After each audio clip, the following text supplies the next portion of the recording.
Bueno, pues nada, nuevamente un placer estar aquí con WordPress en la academia dando otro webinar. En esta ocasión voy a intentar hablar de e-commerce. Quiero decir unas pequeñas cosas antes de empezar. Es difícil condensar un poco todo el conocimiento de SEO aplicado a e-commerce en el tiempo que vamos a estar aquí, que más o menos rondará una hora o algo así. Entonces quiero también un poco que a nivel de expectativas, pues bueno, voy a hacer un poco un resumen de un poco cómo veo yo el e-commerce en el momento actual, ¿no? En qué cosas nos tendríamos que fijar, qué cosas podemos hacer, algún ejemplo. Y muy importante lo que ha dicho Moncho, dejar las preguntas de lo que sea que tenga que ver con e-commerce y yo trataré de responderos en todo lo que tenga que ver con SEO para e-commerce de las plataformas que comentéis. También tengo que comentar que no voy a hablar específicamente de ningún CMS ni de ninguna cosa muy particular, ¿vale? O sea, lo voy a hablar más en general, ¿no? De enfoque SEO en general que deberíamos tener en cuenta y un poco ciertas afectaciones con temas de IA, etcétera. Pero bueno, dicho esto, yo creo que podemos empezar, ¿vale? Así que eso, dejar las preguntas y luego ya intentamos resolver todo lo que surja. Bueno, un poco lo que he preparado para hoy es esto, ¿no? Entonces, un poco una pequeña reflexión inicial del SEO en e-commerce, un poco unas pinceladas, después un poco hablar del keyword research y de la parte de search engine, un poco cómo nos afecta, ¿no? En un proyecto de e-commerce y más en la actualidad, ¿no? Con las novedades que hay, que casi todas tienen que ver con esas dos letras, con IA. Luego todo lo que tiene que ver con arquitectura y navegación. Obviamente tenemos que mencionar sobre las plantillas más habituales que tiene cualquier e-commerce, ¿no? Entonces hablaremos también un poco del SEO que podemos trabajar ahí. Pasaremos a una parte un poco más técnica, ¿no? De consideraciones técnicas, un poquito de contenido, autoridad y EAT, y una cosa que a veces no se le da la suficiente importancia, que son, bueno, toda esa capa estacional, ¿no? De los e-commerce y campañas que se pueden hacer en fechas señaladas. Y, por supuesto, ahí también entra esa parte de gestión de stock, incluso lanzamientos, ¿no? de productos que a veces sabemos en qué fecha se va a lanzar y podemos planificarlo. Y, por último, bueno, simplemente mencionar ciertas herramientas que nos pueden ser útiles en la actualidad y vamos a intentar también dar alguna pincelada, ¿no? De posibles métricas o KPIs que podemos tener en cuenta sin más, ¿vale? Entonces, bueno, espero que os sea muy útil. Vale, entonces, lo primero de todo, el panorama en el que nos encontramos en la actualidad y un poco el paradigma, ¿no? En el que nos encontramos es, a pesar de que todo el mundo vive en una obsesión y una ola desenfrenada de intentar aplicar IA a todo lo que toca y a todo lo que hace, no me parece mal, ¿no? Es una disrupción tecnológica muy importante, va a marcar y va a cambiar por completo la vida en general, ¿no? Entonces, en el mundo del SEO estamos en un punto en el que hay mucha obsesión con intentar posicionar en plataformas como ChatGPT o como Cloud o como Perplexity, cosa bastante lícita y me parece bastante razonable. El tema es que hay mucha gente que está, digamos, dando mensajes de que la gente ya no busca en Google y que solamente se usan las IAs, ¿no? Los LLMs. Entonces, bueno, desde mi punto de vista estamos en una transición y esa transición no elimina lo más importante, que es que la gente sigue buscando. Puede que a día de hoy Google mantenga más del 80% de su cuota de mercado, es decir, la gente sigue usando Google en el mundo, en España también, ¿vale? Para buscar. Puede que también se esté usando ChatGPT de manera complementaria por los estudios a los que yo tengo acceso y otros estudios que he hecho precisamente en España para entender cuáles son los hábitos de búsqueda. Lo que veo es que se usa de manera complementaria. Entonces, estamos en un momento de transición, pero esa transición no la marcamos nosotros, ni la marcan ni siquiera las plataformas, la marcan la adopción de los usuarios, ¿vale? Y la adopción de los usuarios a día de hoy es de hacer un uso complementario, no sustitutivo, ¿vale? Entonces, ¿qué quiere decir esto? Si me pongo a pensar en todos mis clientes que trabajo en mi agencia, con mi equipo, pues lo que veo es que la mayoría de ellos, más del 80% de los resultados a nivel de impacto en el negocio vienen a través de la búsqueda orgánica tradicional, Google, ¿no? Entonces, no tendría mucho sentido invertir, digamos, los esfuerzos que hacemos a nivel de tareas o a nivel de análisis o a nivel de estrategia no tendría mucho sentido invertir eso y dedicar el 80% de las tareas o del esfuerzo a posicionar en ChatGPT, ¿vale? Porque todavía no está consolidado. Por mucha gente que lo use, todavía no es un canal consolidado como lo es Google, ¿no? Entonces, para mí estamos un poco en esa transición y tenemos que entender que todavía los e-commerce todavía tienen una capa transaccional de búsquedas que pueden seguir explotando, ¿vale? Entonces, por ahí tenemos una capa de transición. Por otra parte, depende de qué temática tenga tu e-commerce, pues muy probablemente tu público objetivo pues, estará compuesto por público de distintas generaciones. Aquí sí que tenemos un insight muy grande, que es el siguiente. Hay ciertas generaciones, confirmado, que no usan Google, usan TikTok, usan Instagram o usan YouTube. Pues aquí tenemos una gran oportunidad para intentar aprovechar un concepto que ha surgido, ¿no? Que es el SEO Everywhere, ¿no? Es intentar estar en el máximo número de sitios donde potencialmente están nuestros usuarios objetivo y tratar de utilizar los contenidos que podamos reciclando en distintos canales, ¿vale? Por ejemplo, uno de los formatos que más vamos a poder reciclar es el formato de vídeo y que lo vamos a poder integrar incluso a nivel de web, ¿vale? Y vamos a poder tener la oportunidad de tener un posicionamiento dual, ¿no? Que en este sentido significa que podemos posicionar en Google con nuestro canal de YouTube, pero también podemos posicionar nuestros vídeos dentro del propio YouTube. Es decir, tenemos una doble vía de captación de tráfico y de visibilidad. Entonces, eso va a estar aplicado no solamente a redes sociales como las que he mencionado, como Instagram o como YouTube, TikTok, etcétera, sino prácticamente a cualquier plataforma que tenga sentido dentro del sector en el que te muevas. Te estás moviendo en un sector que es muy visual, puede que tenga sentido trabajar Pinterest, que puede ser una plataforma que te dé un tráfico muy cualificado porque es gente que ya está haciendo una búsqueda de productos a nivel de imagen, ¿no? A nivel de fotos o a nivel de visual, que si tú consigues capturar ese tráfico, está en un momento de ese funnel de conversión muy avanzado. Entonces, podría tener mucho sentido trabajarlo como un canal e integrarlo, ¿no? En nuestras estrategias de SEO y de conversión. Así que, bueno, esto es un poco el enfoque que creo que cualquier persona tendría que tener. Ya no es una cuestión de cantidad de tráfico y a veces incluso no vamos a poder medir en tráfico, vamos a tener que cambiar la forma de medir, ¿no? Pero tenemos que intentar cualificar al máximo, ir donde esté el público objetivo. Vamos a ver, ¿qué más tenemos? También estamos en un momento también de transición ilusionante y a la misma vez genera incertidumbre, ¿vale? ¿Por qué? Porque hay muchas integraciones que tienen que ver con comprar, ¿no? Con comprar online. Ya en su día Google lanzó el Google Merchant, ¿no? Que es una manera de integrar el feed de tus productos dentro de las hojas de resultados de Google y entonces se combinan resultados orgánicos con esos resultados de pago, entre comillas, o patrocinados, que tienen también un componente orgánico, tienen una parte de componente orgánico, ¿vale? Pero no solamente eso, ahora Google ya está sacando protocolos directamente de integración para que se pueda comprar dentro de los LLMs, de las IAs, se pueda comprar, ¿no? Y mediante integraciones con tu tienda, ¿vale? Entonces, pues claro, aquí ya no es una cuestión solamente o de ChatGPT o de Gemini o del que sea, sino en general la tendencia que se está viendo es que se están creando protocolos muy concretos para que se puedan hacer compras y esas compras muy probablemente la van a hacer agentes y esos agentes están basados o en navegadores con ciertas características o con ciertas funcionalidades, ¿no? Entonces, eso es un paso ya más allá, que es que a lo mejor no está comprando directamente el producto un usuario, sino que hay un agente entre medias haciendo esa tarea, ¿no? Entonces, el momento actual es el momento en el que tenemos que aprender lo máximo de todo el mundo de agentes, ¿vale? Porque es muy probable que haya que hacer muchas configuraciones técnicas en nuestros e-commerce para tratar de ver, bueno, si nos vale como un canal extra, ¿no? De venta, ¿no? Es verdad que eso también está muy relacionado con la adopción que tengan los usuarios finales, porque si los usuarios no usan agentes, pues no vamos a estar haciendo una inversión enorme de configuración técnica si no vemos que esa adopción finalmente sucede, ¿no? Pero bueno, son cosas que tenemos que tener en mente, eso seguro.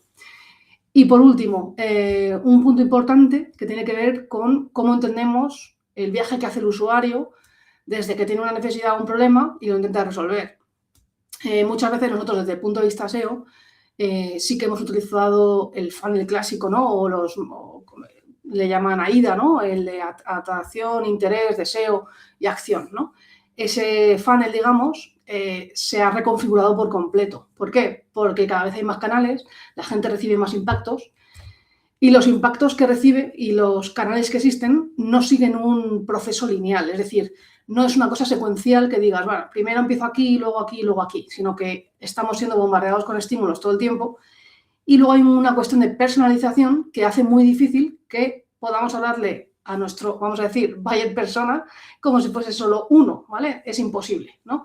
Porque, bueno, si yo estoy buscando, por ejemplo, unos auriculares con cancelación de ruido, ¿vale? Para ver cuál me compro, puede que no necesite ni siquiera buscar en internet, porque a lo mejor tengo un amigo que sabe mucho de ese tema, ¿no? Entonces, eso es un ejemplo del nuevo concepto que se le llama el messy middle, ¿no? Que es como el nuevo funnel de conversión en el que los usuarios muchas veces investigan, avanzan en el funnel, luego vuelven atrás, entonces reciben muchos impactos desde muchos lugares, ¿no? Entonces, es un funnel mucho más caótico, vamos a decir, y no sigue un patrón secuencial, ¿vale? Entonces, yo creo que eso también, con la irrupción de las IAs, tiene un impacto enorme, ¿vale?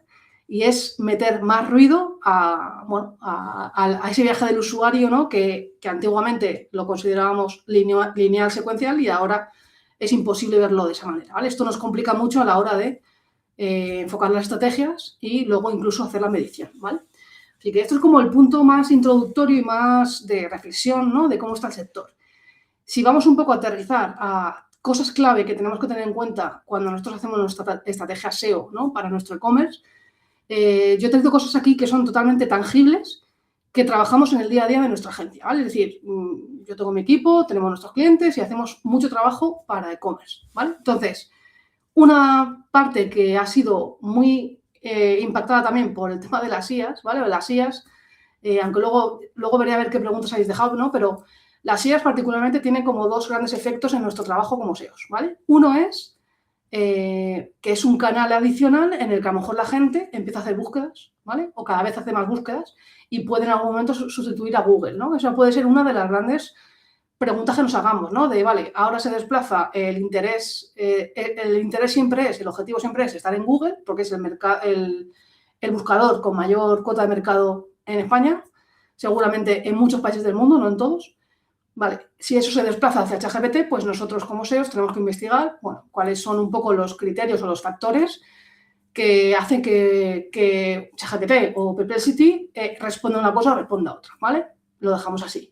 Pero la IA también ha traído consigo una segunda cosa, que es las capacidades las habilidades que nos va a vitaminar, ¿no? La IA. Cosas que antes a lo mejor no podíamos hacer porque no sabíamos hacerlas y no teníamos el tiempo para aprenderlas, pues ahora a lo mejor sí lo podemos hacer gracias a la IA, ¿no? Entonces, esto permite que podamos automatizar cosas o que podamos ser más eficaces, eficientes, ¿no? Con el tiempo y hacer muchas más cosas que antes, ¿no?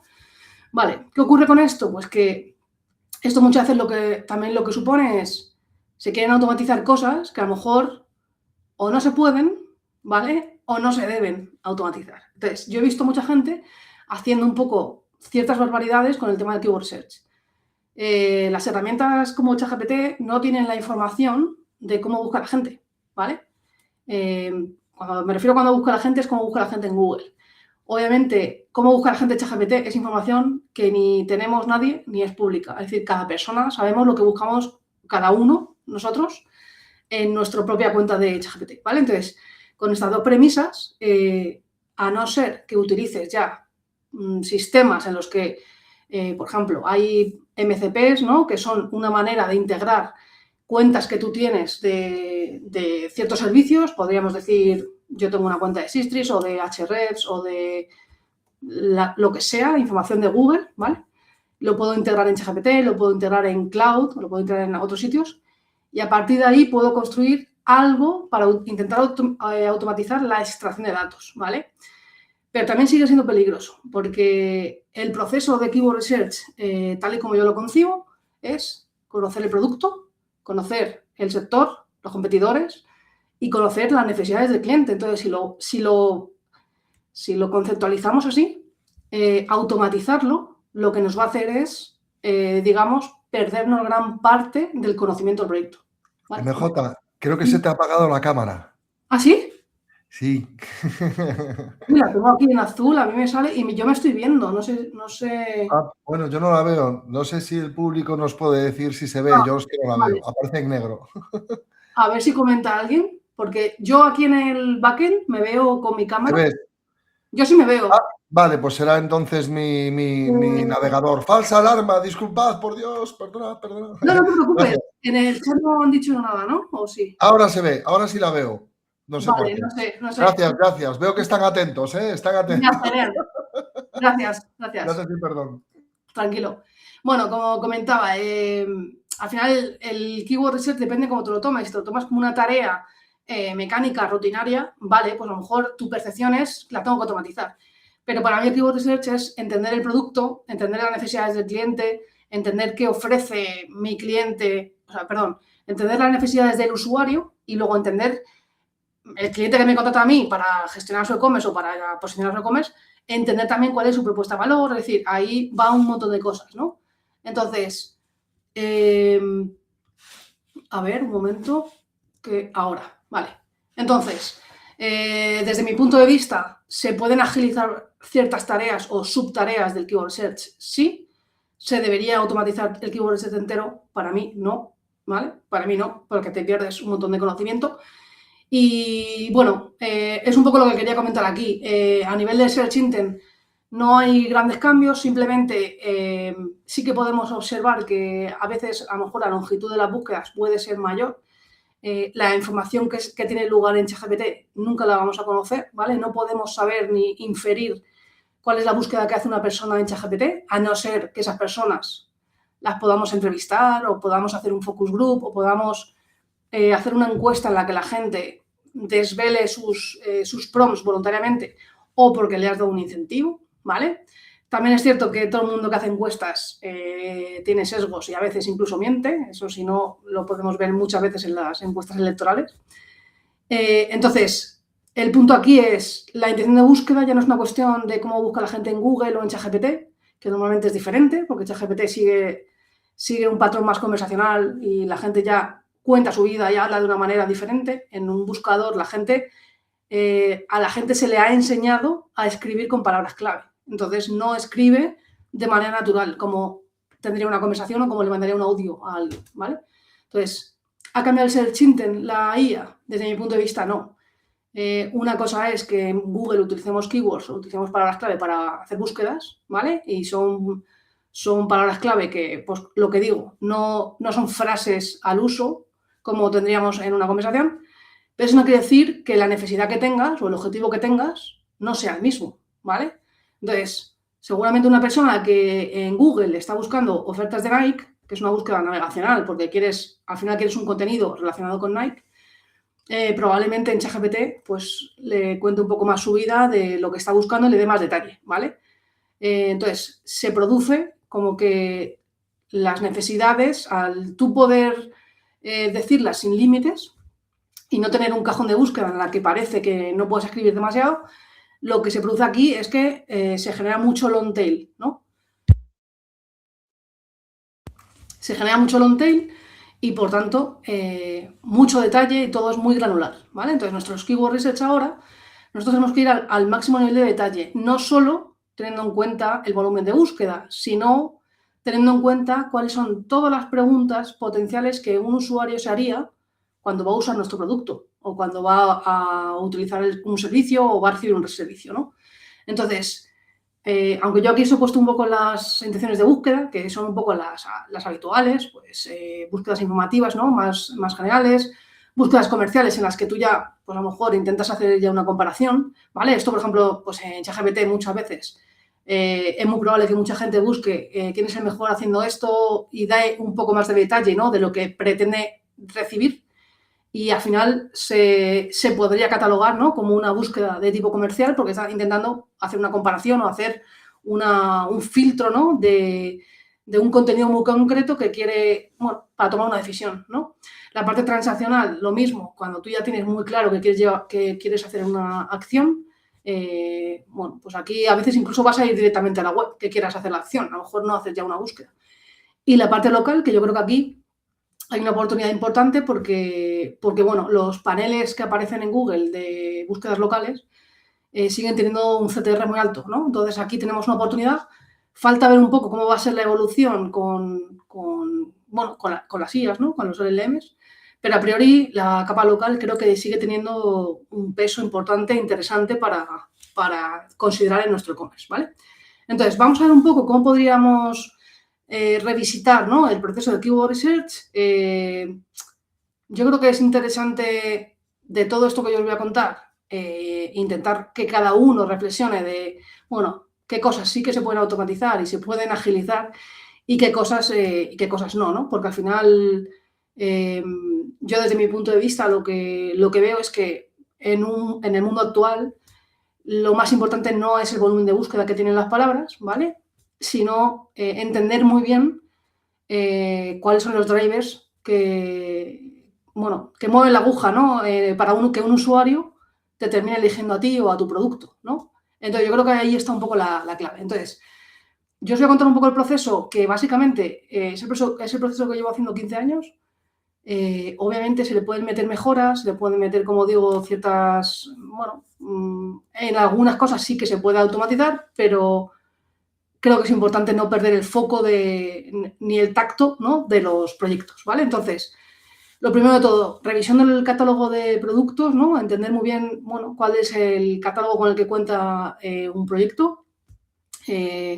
Obviamente aquí, en ocasiones, lo que va a ocurrir depende de la naturaleza del proyecto, ¿no? Pero lo que va a ocurrir es que a lo mejor tú tienes un 80% de productos que siempre tienes y luego a lo mejor hay un 20, un 10 o un X% que no es fijo, ¿no?, que puede estar sujeto a colecciones o que puede estar sujeto a otro tipo de casuística, ¿no? También la naturaleza del proyecto a veces, por ejemplo, en el sector de la segunda mano, pues también es un proyecto mucho más complejo porque el catálogo está muy vivo, se está todo el rato moviendo, ¿vale? Porque además tú dependes de los productos que consigas comprarle a los particulares, ¿no? Si tú te dedicas a comprar cosas de segunda mano y luego a venderlas, ¿no?, a otros particulares, tu catálogo siempre va a estar formado por lo que consigas comprar para luego vender, ¿vale?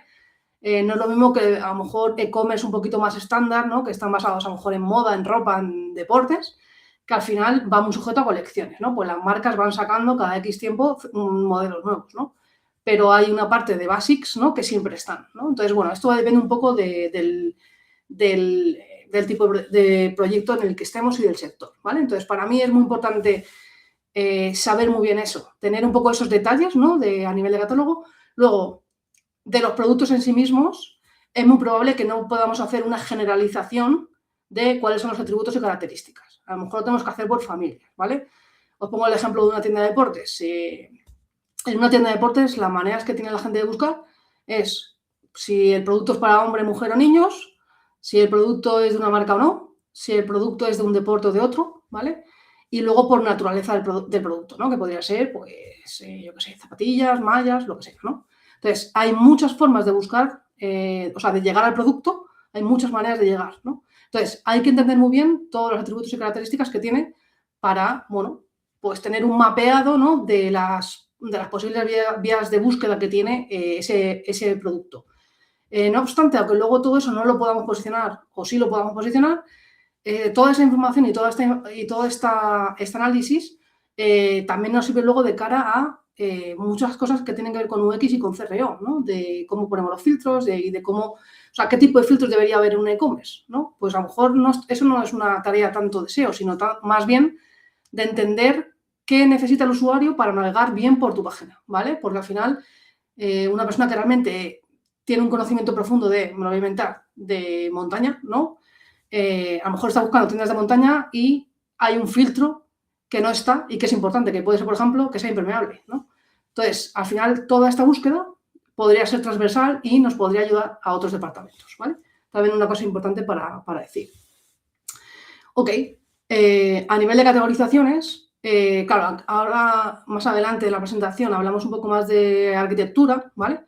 Pero bueno, que aquí realmente también tenemos que pensar un poco en cómo vamos luego a segmentar un poco todo lo que nos va a dar nuestro keyword set, ¿no? Entonces, bueno, esto lo vamos a mencionar un poquito más adelante, ¿vale? En cualquier estrategia de marketing siempre existe un análisis del sector y un análisis de competencia, ¿no? Le llaman, la gente hace DAFOs o hace análisis PEST, ¿no?, que se llama también, o las 5 ofertas de Porter, que son como los clásicos de los clásicos del marketing. pero tampoco necesitaríamos hacer algo súper potente. Muchas veces el cliente ya nos va a decir, mira, mis competidores son estos 5 y míralos, ¿vale? El tema es cuando el proyecto a lo mejor es muy grande, la tienda es muy grande, va a tener muchos competidores por cada tipo de producto, por cada gama o por cada familia, ¿vale? Entonces también hay que tenerlo en cuenta que muchas veces no vamos a competir con la misma gente en las distintas gamas que tengamos o distintos segmentos, ¿no? Lo interesante de aquí es entender a nivel estructural cómo están abordando los competidores un poco la tienda, cómo lo están haciendo y ver un poco qué estrategias siguen, pues un poco como lo que os he contado antes, ¿no? No solamente a nivel de keywords, sino también a nivel de catálogo, cómo gestionan un poco cuando rompe el stock. O sea, hay que tratar de entender un poco a nivel general todo lo que hacen, ¿vale? Pero sobre todo la parte más semántica o el enfoque que hacen a nivel de keywords se puede extraer o se puede, digamos, inferir de la arquitectura, ¿vale? Pues qué categorías tienen y cuáles no tienen. Y eso, si nosotros también hacemos lo mismo con la tienda que estamos trabajando o colaborando, vamos a encontrar gaps, seguro, ¿vale? Incluso muchas veces esto lo haces de manera un poco más masiva y coges un número más alto de sitios, a nivel sector vamos a poder identificar segmentos que nadie está atacando, ¿no? Entonces, aquí también sería interesante tener un poco este análisis en nuestro proceso de keyword research, ¿vale? Vale, a partir de aquí tenemos un montón de herramientas que aquí, por ejemplo, sí podemos hacer parte de automatización porque al final hay muchas APIs que nos permiten sacar sugerencias y keywords relacionadas, ¿no? De las keywords base que tengamos, ¿no? Que al final suelen ser las más obvias, ¿no? Que son los nombres de los productos o cosas así, ¿no? Entonces, aquí también tenemos una capacidad grande para intentar hacer crecer ese inventario de keywords, ¿no? Potenciales para luego ver, bueno, cuáles merece la pena atacar y cuáles no, ¿vale? Uy, perdón, me voy para atrás. Vale, una vez hacemos crecer esa lista de palabras clave, ¿no? Que es un poco el proceso que creo que ha seguido mucha gente, ¿no? Para hacer el keyword research, intentamos luego hacer una categorización o clustering de las palabras. Esto, por ejemplo, muchas veces ya el propio producto y la propia naturaleza ya nos da las pistas de cómo categorizarlo, pero claro, cuando tenemos un e-commerce así más pequeño, es más fácil de ver o es más fácil de ejecutar. Cuando tenemos un proyecto más grande, pues se complica más. Y sobre todo cuando, por ejemplo, en una tienda de deporte, como decía antes, hay unos 5 patrones de búsqueda para llegar a lo mismo, ¿no? Entonces tienes que hacer como 5 arquitecturas, entre comillas, en una, ¿no? Entonces ahí es donde se complica un poco. Herramienta muy útil para hacer clustering, Gemini, funciona bastante bien para hacer clustering y categorización. También, como por dar un detalle un poco más técnico, la categorización la hacemos cuando ya sabemos qué categorías queremos. Es decir, yo tengo 1000 keywords, esas 1000 keywords quiero categorizarlas en, me lo voy a inventar, 100 categorías, ¿vale? El clustering normalmente se hace de manera automática. Entonces, se pueden aplicar distintos métodos, ¿no? de clustering. Que sea semántico o que sea... Bueno, hay distintos, ¿no? Pero también es un poco para que quede claro que el clustering muchas veces no sabemos cuántas categorías van a salir, ¿no? Entonces, bueno, eso también que lo tengamos en cuenta. Vale, y luego un punto importante también es entender el punto en el que se encuentra la tienda, el e-commerce, respecto a las hojas de resultados de Google. Es decir, quién está posicionando y qué cosas posiciona cada uno. Es decir, no solo tú, sino también tus competidores. Si yo cojo un poco todas las keywords de los distintos segmentos, vale, quién domina los distintos segmentos o qué formatos de contenido están apareciendo en las SERPs y quién está apareciendo con ellos, ¿no? Entonces, digamos que esto podría ser un poco nuestra hoja de ruta para luego ver, bueno, dónde a lo mejor poder priorizar o no, ¿no? Entonces, aquí estaría un poco el punto de equilibrar no solamente en qué somos fuertes nosotros, sino en la SERP. A lo mejor encontramos huecos en los que, bueno, a lo mejor hay segmentos que no tienen competencia y los podemos atacar, o a lo mejor hay segmentos que se nos dan muy bien y el segundo viene muy lejos, ¿no? Entonces, a lo mejor podemos incrementar aún más la dominancia, ¿no? En ese segmento. Entonces, bueno, aquí esto nos suele venir muy bien. El tema que ha cambiado radicalmente es cómo se distribuyen los clics a día de hoy en las SERPs, ¿vale? Entonces, todas aquellas tiendas online que hayan trabajado de manera intensa en contenido, ¿vale? En temas informativos, en temas de blogs o en temas que sean muy informativos, sí que habrán visto, probablemente habrán visto que su tráfico ha caído o ha decrecido, vamos a decir. ¿Por qué? Porque Google ha sacado resultados generados con IA que eventualmente se ponen casi siempre en resultados informativos, ¿vale? Entonces, por ahí tenemos ya un primer hándicap de que, aunque estemos posicionados los primeros en ciertas búsquedas informativas, no nos va a reportar tráfico, ¿vale? También es una cosa que hay que tener en cuenta cuando menciono este análisis de SERP, ¿vale? Y nada, una cosa que también solemos hacer cuando hemos avanzado con nuestro Keyword Research es precisamente esa, tratar de identificar de manera lo más ágil posible cuáles son aquellas páginas que tenemos que crear que no existen, que nadie ha tenido en cuenta y nadie las ha creado, ¿no? Y que son oportunidades porque tenemos el producto y porque tenemos la oportunidad de llegar a esas búsquedas, ¿vale? Entonces, esto siempre va a ser, yo qué sé, un quick win que siempre va a salir de un Keyword Research, ¿vale? Entonces, esta parte yo creo que aquí no cambia demasiado. El gran reto es cómo vamos a afrontar el Keyword Research aplicado a IAS, ¿vale? Porque a día de hoy es inviable, es imposible. Como decía antes, la única manera que tenemos ahora de acercarnos a búsqueda, a cómo busca la gente en una IA, es que esa persona nos lo diga directamente. No hay una herramienta, ¿vale? Con el SEO tradicional hay un mogollón de herramientas que te dan esa información de qué palabras buscan o de cuánto se busca, ¿no? En IAS no existe esa información. Sí que es cierto que, por ejemplo, Bing Webmaster Tools ha sacado algo de información, ¿no? de IA. Insuficiente, quizás, pero algo es algo, ¿no? Google no ha sacado nada en Google Search Console, no tenemos ningún tipo de información de IA. Y nada, para mí el aprendizaje que yo saco de esto es que nos tenemos que acercar cuanto más mejor a los departamentos de UX, ¿vale? Porque la gente de UX suele hacer investigaciones de usuario muy profundas y si nosotros unimos esa investigación de usuario que ellos hacen con nuestro Keyword Research, muy probablemente vamos a sacar una información súper valiosa para poder enfocarnos en trabajar muy bien el catálogo y en los contenidos, en los etiquetados, aunque no tengamos la búsqueda directa que hace la gente en ChatGPT, ¿vale? Así que podríamos trabajar sin eso. Así que, bueno, respecto a la arquitectura web, yo creo que aquí no ha cambiado mucho, ¿vale? Entonces, ¿cómo podemos organizar un catálogo de cualquier tienda? Esto, exista ChatGPT o no, no nos afecta de ninguna forma. Entonces, esto es una manera de organización, ¿vale? Tenemos que organizar los ítems que tenemos, los elementos, los productos que tenemos, los tenemos que organizar por grupos para que luego la presentación que le hagamos en la web, a través de menús, a través del enlace interno, etcétera, las personas puedan llegar a esos contenidos con pocos clics y de manera satisfactoria, ¿no? Entonces, normalmente, sistemas de organización tenemos sistemas por tipo, ¿no? Que en este caso pues sería, como pongo ahí en el ejemplo, la naturaleza del propio producto, ¿vale? O sea, su naturaleza más básica, ¿no? En este caso lo estoy clasificando zapatillas por su deporte, ¿vale? También lo podríamos hacer por usuario, que esto pues va a depender un poco de, como decía antes, del proyecto. Muchos proyectos de moda al final tienen que hacer diferenciación por el usuario que va a usar, ¿no? O que va a comprar el producto. Entonces, esto suele ser una categorización bastante habitual, ¿vale? Luego tenemos atributos o facetas, que esto, pues, dependiendo también un poco de la demanda o de popularidad, ¿no? Del atributo o de la faceta, en ocasiones lo vamos a destacar en menús, ¿vale? Pero casi siempre este tipo de atributos y facetaciones suelen estar en los listados de categoría y los usamos como filtros para que la gente, una vez que llega a la categoría general, luego pueda especificar y pueda ir, digamos, segmentando su navegación, ¿no? A través de estos filtros o atributos, ¿no? Ok, otra forma de categorización o de organización es por marcas.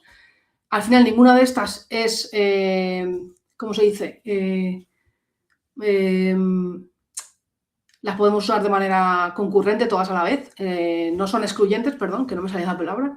No son excluyentes entre sí, ¿vale? Y de hecho, uno de los grandes retos de los e-commerce que tienen ya cierto tamaño es precisamente cómo hacer convivir a distintos sistemas de organización, ¿vale? Esto suele ser un reto porque llega un punto de la organización o de la estructura en el que ya llegamos, o sea, van cruzando niveles. Por ejemplo, si yo organizo mi tienda de deportes por tema, por ejemplo, por deportes, tengo running, baloncesto, no sé qué, no sé cuánto. Va a llegar un momento que las búsquedas que tienen que ver con running va a llegar un momento que ya van a tocar usuario o que van a tocar marca, ¿no?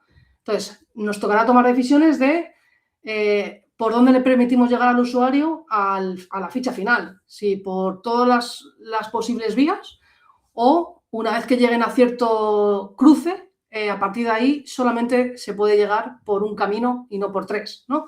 Más que nada porque esto al final muchas veces va a generar contenido duplicado si no lo sabemos gestionar bien, ¿vale? Pero bueno, más.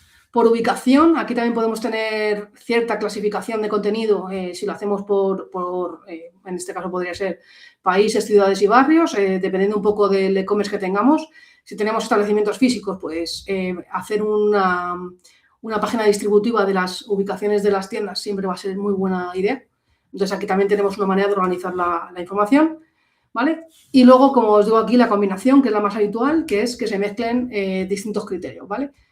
Os invito a hacer un poco la reflexión con la tienda de deportes porque ahí siempre va a salir distintos silos, ¿no? de navegación que se van a combinar entre ellos, ¿vale? Porque vamos a tener búsquedas que sean el tipo de producto, con el género, con la temática, o con el deporte, con la marca, ¿vale? Incluso todo eso mezclado junto luego una ubicación, o sea, tenemos mucho tipo de búsqueda. Entonces, es bastante complejo ese tipo de proyectos ya. Vale. También es un punto importante comentar que a veces la elección que hayamos hecho del CMS, ¿vale? Es decir, la tecnología que hayamos utilizado, que hayamos decidido utilizar, muchas veces también nos va a determinar qué se puede hacer y qué no, o nos va a tocar meter más horas de desarrollo, más recursos de desarrollo o no, ¿vale? Entonces aquí también pues depende un poco del punto en el que se encuentre cada persona, ¿vale? Para mí el punto mejor para hacer SEO es cuando la web no existe, ¿no? Que es cuando puedes crearlo todo con un folio en blanco y puedes definir todo a la perfección, ¿vale? Así que para mí el mejor punto sería cuando no existe la web, ¿vale? Respecto a paginación, que también es otro punto importante a tener en cuenta en e-commerce, bueno, aquí también tenemos otro gran melón, ¿no? Que nos daría para un webinar entero, ¿vale? Aquí tenemos, digamos, las 3 vías clásicas de hacer paginación. La paginación no es más que si yo tengo un catálogo de muchos ítems, es imposible presentarle ese catálogo entero a una persona para que lo vea entero, ¿no? Entonces, lo que se hace es partir en trocitos. Esos trocitos, pues los determinamos nosotros decidiendo cuántos elementos por cada página queremos enseñar, ¿vale? Pues normalmente lo podéis ver en vuestro sector, podéis coger a todos vuestros competidores y chequear por defecto en una categoría cuántos elementos hay, ¿vale? Pues, por ejemplo, va a rondar los 24 o 48, ¿no? También es verdad que si ponen muchos elementos, pues a lo mejor luego tu velocidad de carga pues empeora, ¿no? O tu rendimiento empeora, porque tienes que cargar muchos productos, muchas imágenes, etcétera, ¿vale? Entonces, es la típica cosa que tienes que encontrar como el punto de equilibrio para intentar optimizar lo máximo, ¿no? Entonces, la paginación clásica es esta, la que parte en trocitos. Tengo 1000 productos, si muestro 24 por cada página, pues dividimos y nos salen esas paginaciones de una sola categoría, ¿no? Luego existen otros métodos, como por ejemplo el método cargar más, que sería un botón que cuando la gente hace scroll, le sale un botón para decir, vale, pues ahora muéstrame más. Es como a demanda, ¿no? A demanda, el usuario solicita que se le muestren más elementos. Y luego, la tercera vía, ¿no? Que es el scroll infinito, que lo conoceréis todos, porque realmente es lo que vemos en las redes sociales, ¿no? Que muchas veces, incluso la Unión Europea ha intentado prohibir los scrolls infinitos en redes sociales como TikTok e Instagram, porque generan una adicción y porque, bueno, nunca llegas al final. En realidad, su palabra está bien definida, infinito, ¿no? Scroll infinito. Entonces, ¿qué pasa? Que desde el punto de vista del SEO, elegir un método u otro, pues tiene implicaciones, ¿vale? Si no nos queremos romper la cabeza, pues ponemos la paginación clásica y ya está, ¿vale? Lo único que, para intentar deberíamos intentar mostrar el máximo número de productos posible, dentro de que no nos penalice con rendimiento, ¿vale? Entonces, yo si no me quiero romper la cabeza, paginación clásica y que se muestren, por ejemplo, 48 productos, ¿vale? Que sería, pues, más o menos algo que más o menos casi cualquier CMS puede trabajar de manera optimizada a nivel de velocidad, ¿no? ¿Qué pasa con los de cargar más o con el scroll infinito? Si nosotros pensamos como si fuésemos un robot de Google, los robots de Google lo que hacen es seguir enlaces, ¿vale? ¿Qué pasa con el cargar más o con el scroll infinito? que, bueno, normalmente esas configuraciones no tienen un enlace, ¿vale? Es decir, o se generan con JavaScript o con algún otro sistema más dinámico y normalmente no hay un enlace detrás. Si no hay un enlace detrás, Google no va a poder llegar a ver los 1000 productos, ¿vale? ¿Por qué? Porque no va a ir saltando por esas paginaciones y no va a poder ver los 1000 productos. Pero alguien me puede decir, bueno, pero si esos productos pueden llegar por otro lado, por ejemplo, por el sitemap, ya lo estaríamos resolviendo. O si puede llegar por otros enlazados internos o por otras categorizaciones, lo estaríamos cubriendo. Pues sí, lo estaríamos cubriendo.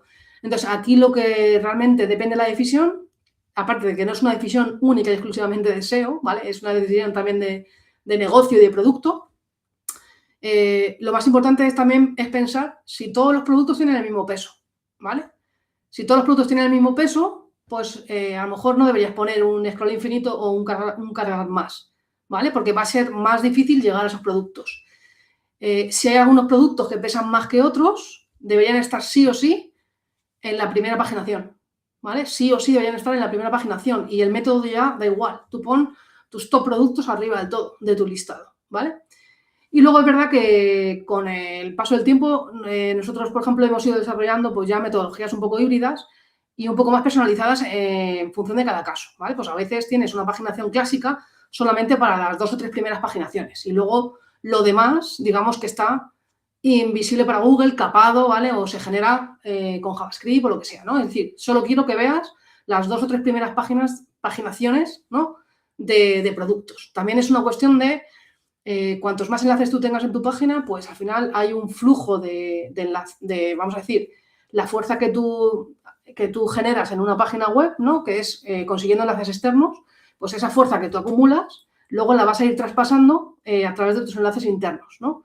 Entonces, ¿qué pasa? Que al final, si tenemos un desarrollo o un diseño web sin haber pensado en todo esto, pues al final también puedes estar desperdiciando mucha capa técnica de rastreo, etcétera, y también de cómo se distribuye la popularidad dentro de tu e-commerce, ¿vale?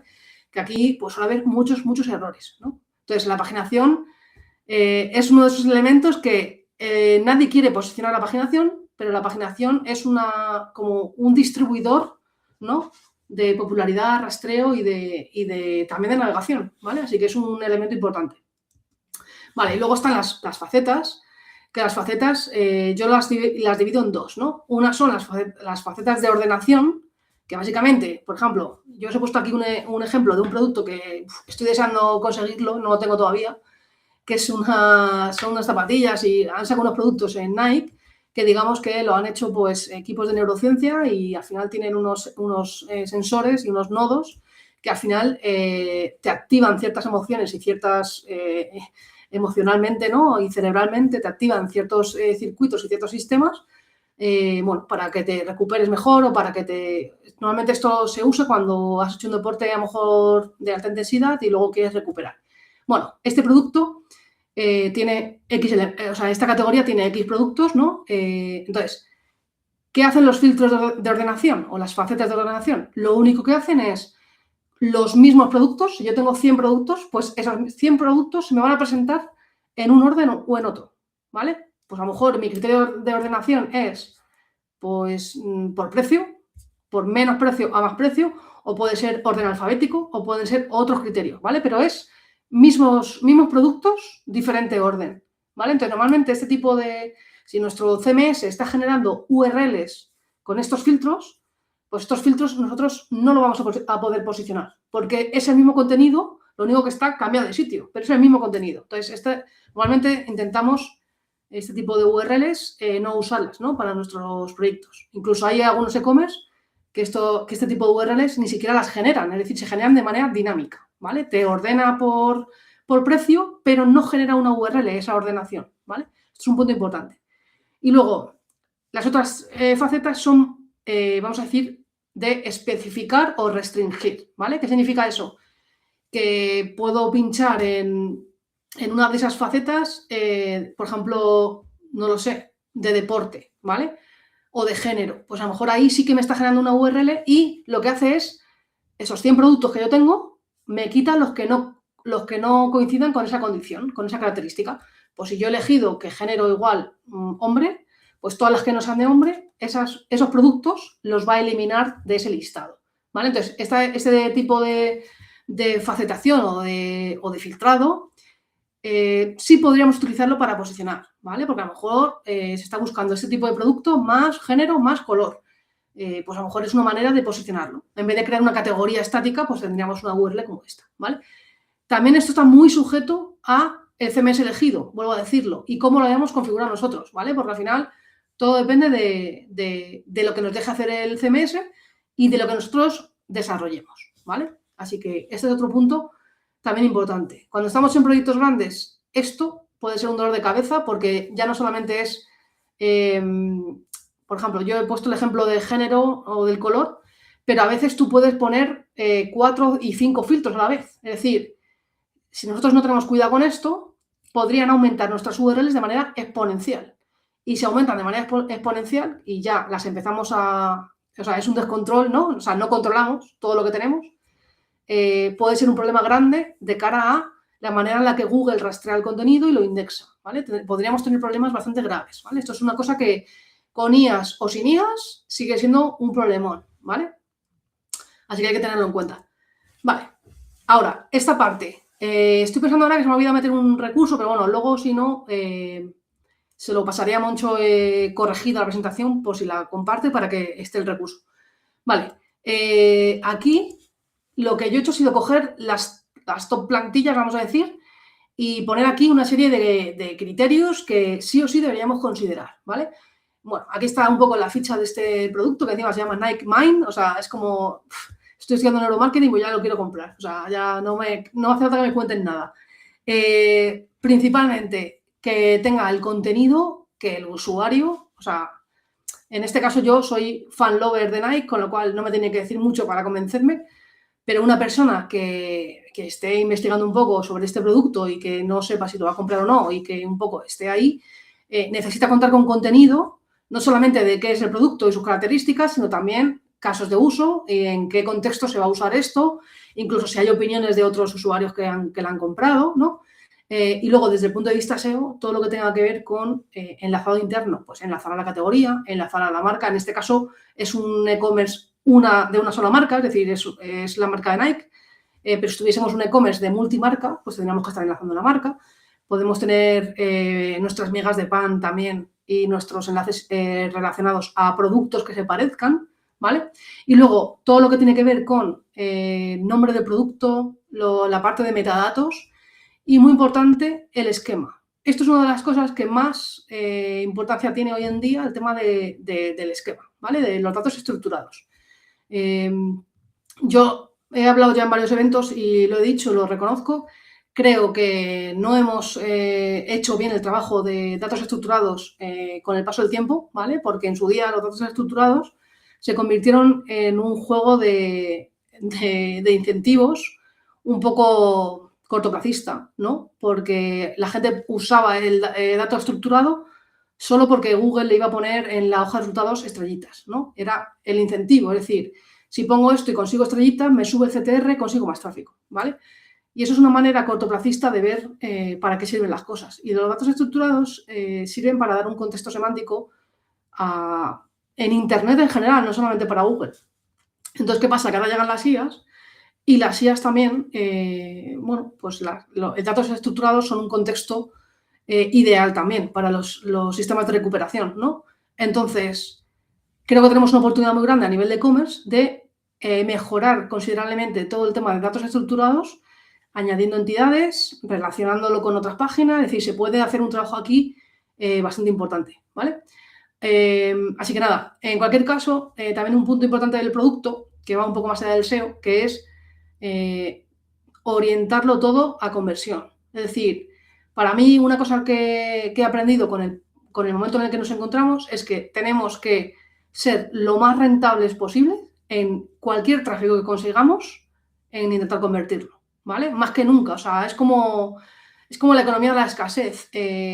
O sea, tenemos que trabajar por cada visita que nos llega e intentar convertirla en venta, ¿vale? Así que para mí ahora mismo también todas las medidas de SEO y CRO, o sea, esa sinergia, quiero decir, para mí también es una cosa que va a crecer un montón, ¿vale?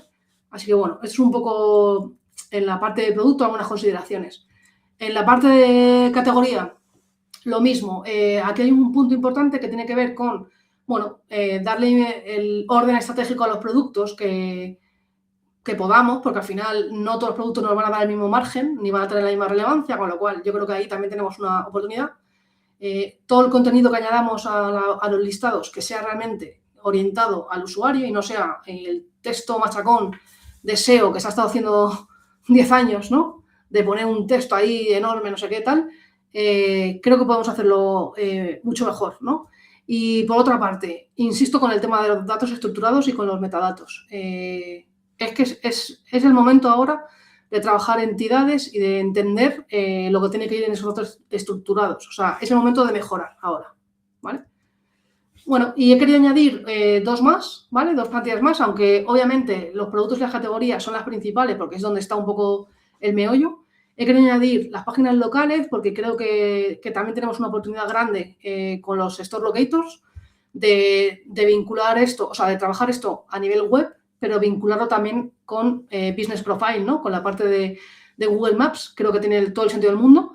Y obviamente también aquí hay otra capa de datos estructurados, ¿vale? Pero para mí lo más importante aquí es cómo enfocar la estrategia de crear este Store Locator. Va a depender un poco de las ubicaciones que tengamos o de los establecimientos que tengamos, ¿vale? Pero normalmente, dependiendo del volumen que tengamos, como mínimo tendríamos que tener a nivel de provincia, ¿vale? Si estamos pensando en España, como mínimo tendríamos que tener a nivel de provincia y a nivel de ciudad. ¿Qué pasa? Que en ocasiones, pues a lo mejor en una ciudad solo tenemos uno, ¿vale? Entonces, hay que evaluar muy bien, intentar anticiparnos, ¿no? Y evaluar muy bien, bueno, cuánto, o sea, si yo tengo una tienda física, ¿no? En cada provincia, en este caso podría hacer las 52 las 52 páginas, ¿no? De una por cada provincia. Lo que tengo que pensar es, vale, el año que viene, o al otro, ¿voy a seguir teniendo las mismas tiendas o qué previsión tengo yo de ir abriendo nuevas? Es decir, tenemos que intentar controlar esa parte para intentar sistematizar este tipo de cosas, ¿vale? Y no improvisar, ¿no? Entonces, a priori, provincia-ciudad serían un poco los dos niveles que sí o sí tendríamos que tener y ya depende del volumen, podríamos plantearnos ir a nivel de barrio o ir a nivel de calle, ¿vale? Pero yo creo que eso ya son proyectos quizás muy grandes, ¿no? Y un punto importante, que esto la gente que haya estado estudiando SEO local, pues también lo sabrá, es el tema de la consistencia, ¿vale? Es muy importante el tema de la consistencia en temas locales a nivel de el nombre, la dirección y el teléfono, ¿vale? Tiene que figurar siempre el mismo en todos los sitios en los que tú estés mencionando los sitios locales, las tiendas, ¿no? O los establecimientos. Y luego, desde el punto de vista de datos estructurados, también es una cosa muy importante mantener esa consistencia, ¿vale? No me quiero extender con los datos estructurados porque es que a mí esto me ha abierto bastante los ojos, pero bueno, si no, es posible que hagamos algún webinar solo de eso, pero bueno, no sé, ya lo hablaré con Moncho, ya veremos. Pero bueno, para mí el tema de datos estructurados es algo muy importante ahora mismo y que también merece la pena decir que hay que ser súper consistentes en cómo etiquetamos las distintas páginas, ¿no? Dentro de nuestro e-commerce y que si referenciamos a otro tipo de página, siempre usemos las mismas nomenclaturas y los mismos nombres. O sea, esa consistencia para mí ahora mismo es súper importante, ¿vale? Y luego he querido añadir, bueno, pues un ejemplo aquí de landing, que en este caso, como he usado el ejemplo de Nike, Nike hace lanzamientos de zapatillas, pues de modelos nuevos que van a salir y movidas así. Esto a veces en e-commerce también ocurre, ¿no? Que va a salir algo y entonces tenemos que tener en cuenta cuál es un poco el timing, ¿no? Para lanzar esto. Entonces, muchas veces aquí, dependiendo de un poco de lo que va a haber en la landing, ¿vale? O sea, yo aquí estoy poniendo el ejemplo de lanzamientos, pero también podría ser que en una landing tú tengas puesto una calculadora o tengas puesto un calendario o tengas puesto alguna cosa un poquito más que no está el producto como tal, ¿no? Entonces, todo siempre tiene que estar orientado a resolver el problema del usuario. Eso siempre, ¿vale? Siempre. Y luego, la intención de búsqueda muchas veces no tienes por qué poner, o sea, esto es una cosa que también con los años yo ya lo he aprendido. El texto parece como es como el formato estándar para todo, pero en realidad la intención de búsqueda muchas veces no te está pidiendo texto, ¿no?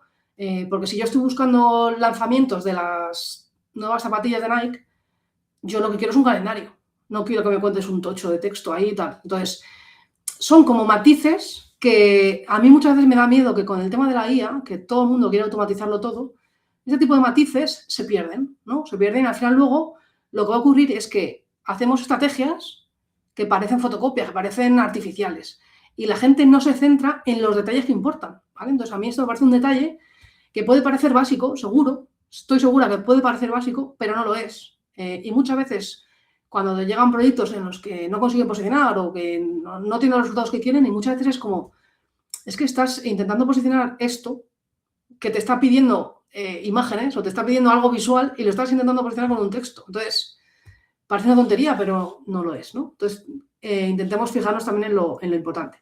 Vale, la parte técnica. Vale. Aquí tenemos, bueno, también quiero decir una cosa. La mayoría de las cosas que tendremos que hacer para posicionar en ChatGPT o en otros sitios, ya las hacíamos en el SEO tradicional, ¿vale? Más del 80% de las cosas ya son el SEO, ¿vale? Entonces, también para la gente que diga, no, Geo. Sí, Geo, podemos hacer cosas específicas de Geo, sí, pero la mayoría de las cosas que se pueden hacer ya las estábamos trabajando, ¿vale? Entonces, vamos con la parte de rastreo de indexación. Aquí también hay que decir otra cosa, que es que Google, a nivel de plataforma y a nivel de infraestructura técnica, lo que tiene construido Google, al final, es una biblioteca de Alejandría, ¿vale? Tiene un montón de páginas indexadas en sus bases de datos o en sus catálogos, en sus bibliotecas, que eso, por ejemplo, no tiene ChatGPT, ¿vale? ChatGPT al final es un modelo que ha sido entrenado con Internet. Eso no quiere decir que tenga el repositorio de webs y los paneles de conocimiento que tiene Google, ¿no? Que al final Google tiene paneles de conocimiento a nivel de personas, a nivel de cosas, ¿no? A nivel de entidades, también a nivel de productos, porque también tiene el tema de Google Merchant y todo esto, también ha conseguido ahí un montón de información. Y luego tiene ese Knowledge Graph, ¿no? Que tiene que ver con cualquier entidad del mundo. O sea, es como si fuese una enciclopedia gigante. Entonces, Google tiene indexados un montón de contenidos y a la hora de que tú hagas una búsqueda en Google y te salga un resultado, lo que ocurre es que Google es muy rápido yendo a su propia base de datos y devolviéndote el resultado más relevante. ¿Qué ocurre con las IAs? Las IAs no tienen un repositorio al que ir a buscar nada. Entonces, ¿qué hacen las IAs? Cuando necesitan Internet, conectarse a Internet para buscar algo, tiran de los resultados de Google y de Bing. Esa es la realidad. Entonces, ¿qué pasa con el SEO técnico en el 2026? Que a día de hoy, estar indexado en Google sigue siendo garantía para salir posicionado en Google y salir posicionado en ChatGPT. Esa es la realidad, ¿vale? ¿Quieres ser una respuesta en ChatGPT? Primer paso, estar indexado en Google y en Bing. Así de fácil, ¿vale? Entonces, esto también lo quería decir un poco de manera resumida. Vale, ¿qué aspectos y elementos tenemos para trabajar en la parte de rastreo e indexación? Estoy poniendo aquí robot.txt, ¿vale? Que este es un fichero que nos permite manejar cuáles son los accesos que hacen los bots a nuestra web, ¿vale? Bueno, pues entra a Google y yo le digo a qué páginas le dejo pasar y a cuáles no. También vamos a poder gestionar los bots, ¿no? Que provienen de las IAs, ¿vale? No me voy a extender aquí mucho, pero claro, hay distintos bots que hacen distintas cosas.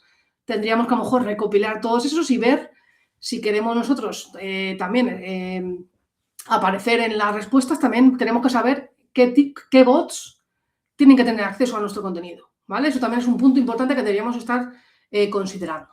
La segunda cosa, Internet también se ha vuelto un sitio en el que hay muchas capas, ¿vale? Tú no simplemente entras en una web y esa web está alojada, por ejemplo, con WordPress, ¿no? O sea, es que a lo mejor por encima te han puesto, yo qué sé, te han puesto a Cloudflare, ¿no? Que es una capa ahí intermedia, ¿no? Que se pone entre el servidor y el usuario final, ¿no? Entonces, aquí también tenemos que ver cómo funcionan esas capas. Esas capas a lo mejor están bloqueando el acceso a esos bots, ¿no? Entonces también tenemos que trabajar en esas capas intermedias que a veces hay algunos proyectos que sí que tienen, ¿no? Entonces, esto también tengámoslo muy en cuenta porque a veces, bueno, históricamente Cloudflare, por lo menos en los primeros años, por defecto, bloqueaba las IPs de Google y de todos los bots, ¿vale? Eso era un problema gordísimo para los proyectos de e-commerce que estaban usando ese servicio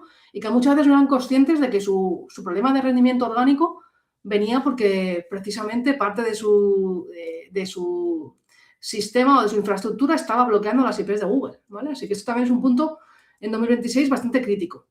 El tema de los sitemaps. Seguramente aquí el mejor consejo que puedo dar es, bueno, dependiendo un poco del tamaño del sitio, sería muy interesante segmentar los sitemaps, es decir, hacer sitemaps pequeños por distintos temas.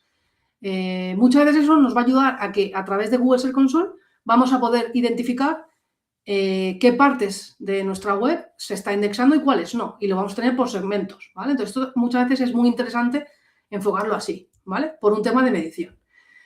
Vale, y luego, todo el tema de la indexación. Nosotros tenemos una etiqueta que se llama MetaRobots, que le podemos decir que no indexe una página, ¿no? Una URL.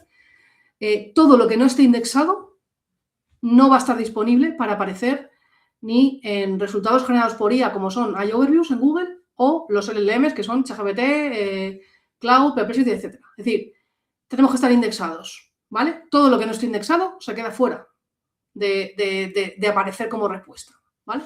Así que aquí también tenemos otro punto interesante a tener en cuenta de cara a estrategias que al final ahora mismo tienen que estar ya planteando estrategia para Google, estrategia para LLMs y luego ya otras plataformas, ¿no? Pero por lo menos a nivel de búsqueda serían esas, ¿vale?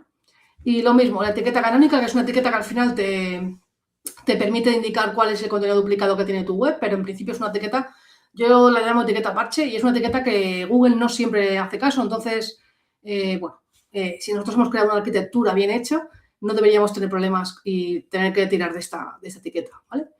Y bueno, otro punto que no es muy común, no lo menciona mucha gente, pero esto está en las guidelines de Google, ¿vale? Tenemos una etiqueta que se llama la etiqueta no snippets y que si la tenemos metida en nuestros contenidos, en nuestros metadatos, podría tener un impacto directo en ser elegibles para aparecer en respuesta sí o no, ¿vale? Entonces también mucho cuidado con la configuración de estas etiquetas, ¿vale? Porque podemos estar incidiendo en no aparecer directamente, ¿vale? Así que eso también es importante para nuestras tiendas en 2026, ¿vale? Y luego, esto voy a pasar un poco más rápido, el tema de Core Web Vitals y velocidad de carga, etcétera.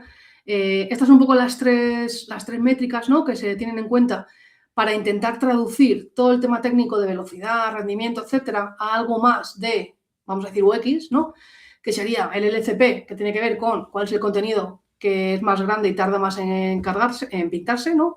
El CLS, que tiene que ver con cambios de estabilidad visual, ¿no? O sea, parece que cuando está todavía cargando la página parece que hay algún elemento que empuja a otro y se mueve. O sea, e incluso si tú has intentado hacer clic en uno, pues igual clicas en otro por culpa de eso. Y luego el INP, que al final tiene que ver con el tiempo que tardas o cuándo el usuario realmente puede interactuar con la página, ¿no? Entonces, yo con esto lo que quiero es decir que la gente debería relativizar, ¿no?, las métricas. Es decir, si a grandes rasgos estás bien, no pongas un esfuerzo enorme, gigante, en tenerlo perfecto, porque seguramente el beneficio que vas a conseguir no compensa el esfuerzo que vas a hacer. Entonces, muchas veces tú en el sector, si tú miras en el sector y ves que más o menos estáis todos en la misma media, ok, esto puede ser un diferenciador. Si estáis todos igual y tú lo tienes un poco mejor, podría decantar ¿cómo se dice? Bueno, te podría beneficiar. No me sale la palabra, perdonad, ¿vale? Pero un poco el aprendizaje que quiero lanzar es, no hay que tenerlo perfecto, e incluso digo que es imposible tenerlo perfecto, hay que tenerlo lo mejor que podamos dentro de los recursos que tengamos, ¿vale? Obviamente, si lo tienes muy mal, yo sí que te digo que priorices en trabajar en tenerlo bien, ¿vale? Pero claro, si tenemos unos niveles buenos de estas métricas, por vanidad no queramos llegar al 10, porque aquí el beneficio no lo vas a notar, ¿vale? Ok.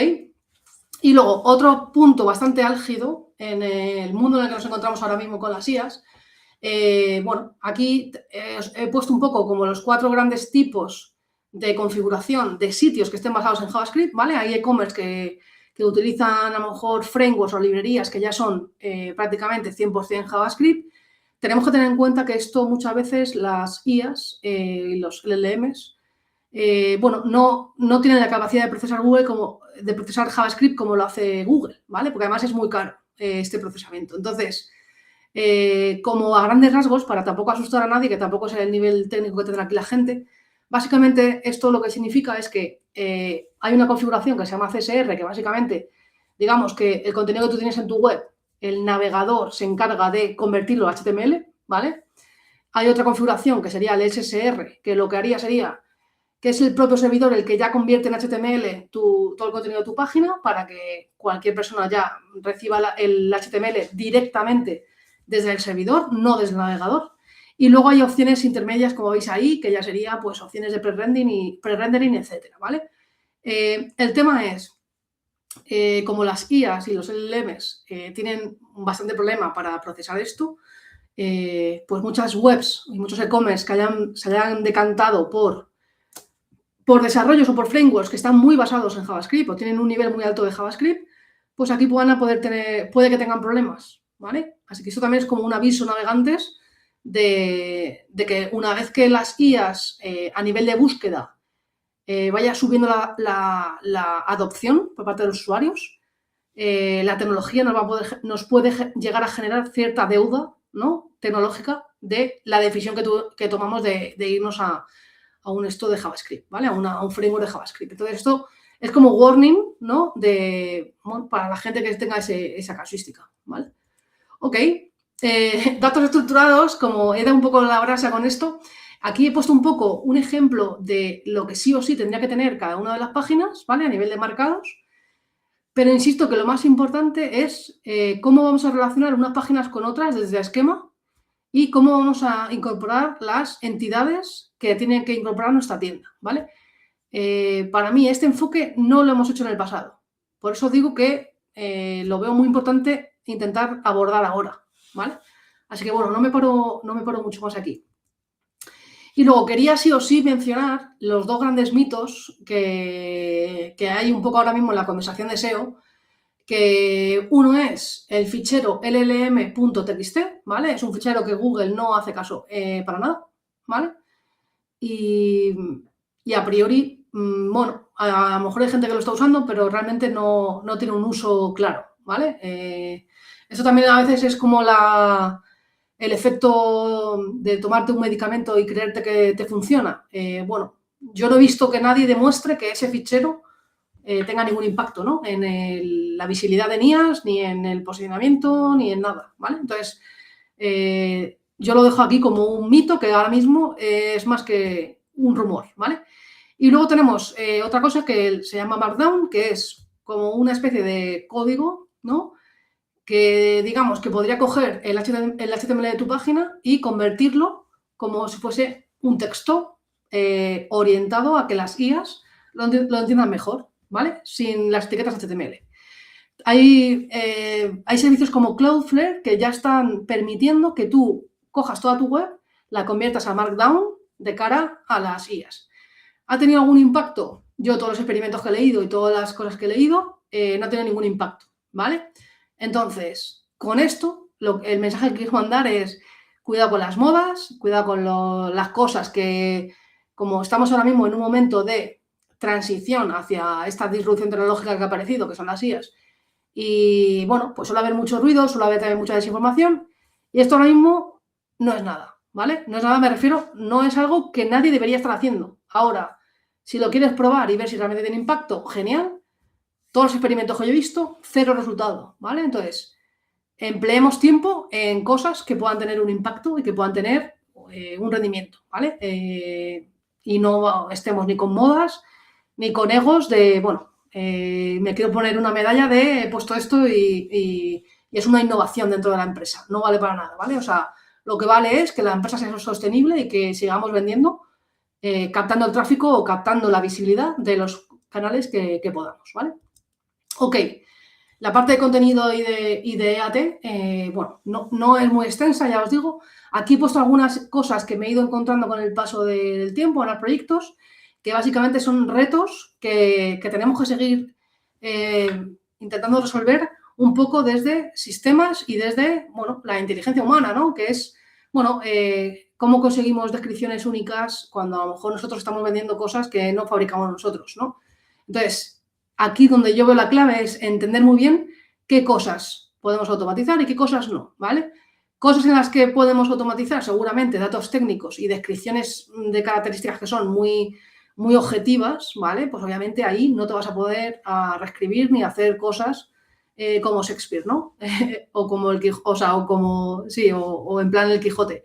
Pero donde tiene que ver el contenido con la experiencia, con los casos de uso, con los problemas que resuelves, ahí jamás automatizaría, metería contenido de expertos reales, ¿vale? Que eso es un poco donde está la diferenciación y donde está un poco, bueno, el valor, ¿vale?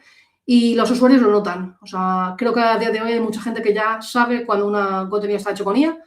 Es verdad que luego hay gente que tiene procesos ya muy pulidos de generar contenido y no te das cuenta de que está hecho con IA. No lo niego, ¿vale? Pero yo no me la juego y con mis clientes menos todavía, ¿vale? Luego hay muchas oportunidades de contenido que van un poco relacionado con, bueno, que ayudar a la gente a que pueda tomar la mejor decisión y que pueda comprar, como pueden ser las guías de compra, en las cuales podemos tener un montón de expertos firmando ese contenido o podemos crear contenido que sea más visual, porque hay gente que al final, ciertas generaciones a lo mejor leen menos y prefieren un poco el impacto visual, pero sobre todo donde nos vamos a poder diferenciar es en esa parte de responder objeciones y de dar contextos de uso, porque si eres experto en tu producto, en tu e-commerce, no va a haber nadie que sepa más que tú, ¿vale? Entonces eso, no, tampoco la IA va a saber más que tú sobre eso, ¿vale? Es imposible. Vamos, yo no lo veo posible a día de hoy. Vale, luego la parte más de autoridad y de cómo conseguimos enlaces, honestamente, si unimos todos estos puntos, al final tenemos expertos que pilotan del producto y de la temática, que generan sus contenidos y están también un poco por la marca y por ser visibles. Creo que tenemos aquí muchas oportunidades para generar mucho contenido de vídeo, mucho contenido que al final pueda ser linkable. Hay un punto importante aquí con el tema de la autoridad y es que cualquier e-commerce que sea capaz de generar contenido único, y cuando digo contenido único es, muchas veces podemos construir estudios con los datos que tenemos en nuestro e-commerce y ese estudio no te lo pueden replicar, no te lo pueden copiar y eres el único que tiene esos datos. Creo que por ahí hay muchas oportunidades de seguir posicionándote como un experto dentro de tu sector y que son contenidos que son muy digeribles por las IAs. Las IAs están deseando decir, pues según el estudio de no sé quién, y soltar datos, y soltar porcentajes, y soltar pues eso, hechos, ¿no? Entonces, por ahí tenemos cierta oportunidad de trabajar, ¿vale? Y luego la parte de vídeo, ya lo he comentado antes, es un formato que sigue creciendo. Creo que también es una cuestión generacional, ¿no? Que al final la pirámide de población, pues al final tenemos varias capas de gente que está consumiendo vídeo constantemente y también cabe destacar que casi todas las IAs, si no el segundo, el tercero, o sea, entre el segundo y el tercer sitio más citado por las IAs suele ser YouTube, ¿vale? Entonces, creo que también es una oportunidad de integrar en nuestras webs, pero también, o sea, en nuestros e-commerce, pero también trabajar el canal de YouTube de manera específica, ¿vale? Porque ahí tenemos también oportunidades. Obviamente el contenido de vídeo pues cuesta crearlo, pero creo que también hay ciertos vídeos que a lo mejor se pueden crear de manera más ágil y otros vídeos que sean un poco más personales. Y creo que también está bien decir que bueno, hay gente que a lo mejor va a cantidad. Yo siempre voy a apostar siempre por la calidad. A lo mejor haces menos, pero lo que haces tiene mucho valor, ¿no? Entonces, por ahí yo creo que es donde hay que priorizar. Y nada, y por último, la parte de contenido generado por usuarios. Creo que estamos en un momento como muy de grow hacking, ¿no? Como de intentar trabajar con todo lo que tengamos para conseguir los máximos resultados posibles.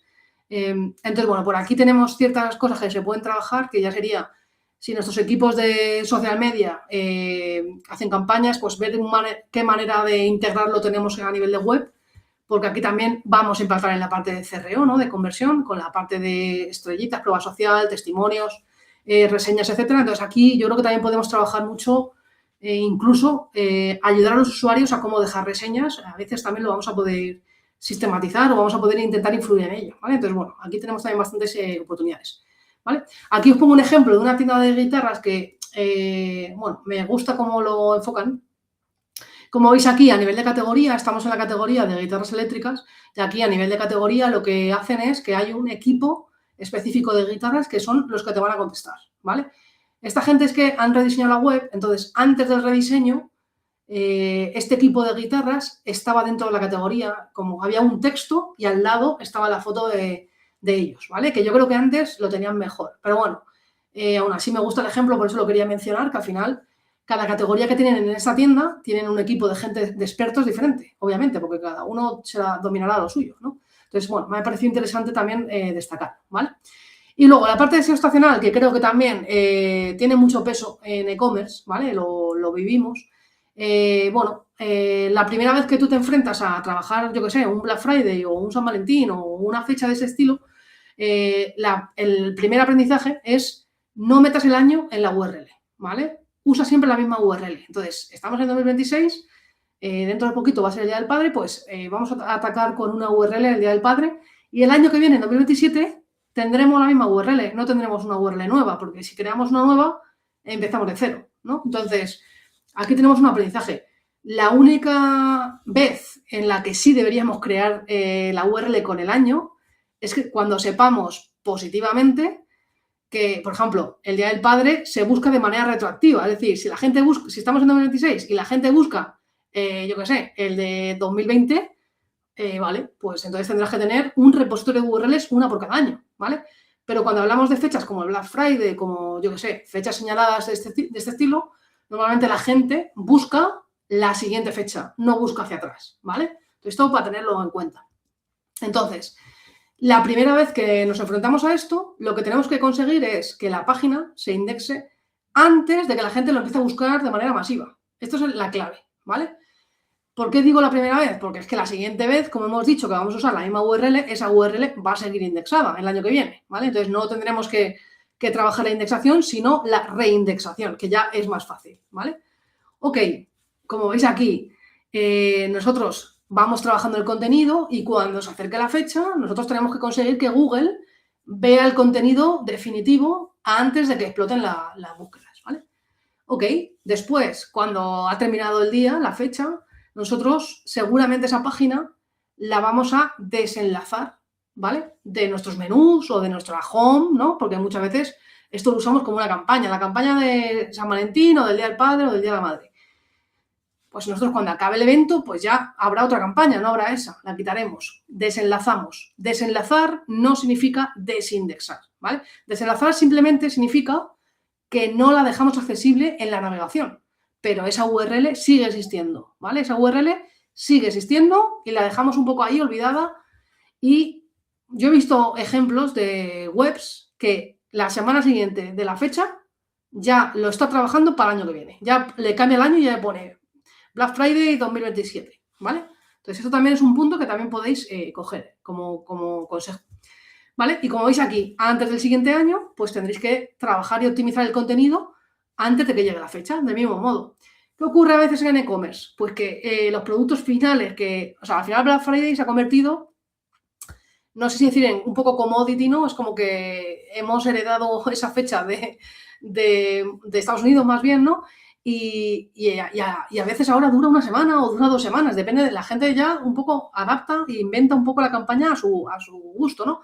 Lo que ocurre es que a veces tú no tienes el producto todavía publicado antes de que llegue la fecha, porque es una campaña a lo mejor muy exclusiva o muy...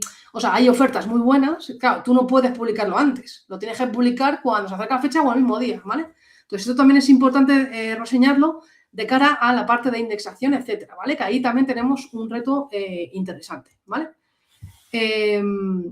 Y nada, creo que aquí más o menos lo tenemos, ¿vale? Aquí os pongo un ejemplo de, no solo con la búsqueda Black Friday, porque lo interesante es que se puede hacer keyword research y podemos ver qué búsquedas hay de mi marca o del tipo de producto que yo vendo, ¿vale? Entonces, seguramente vamos a poder hacer más de una página.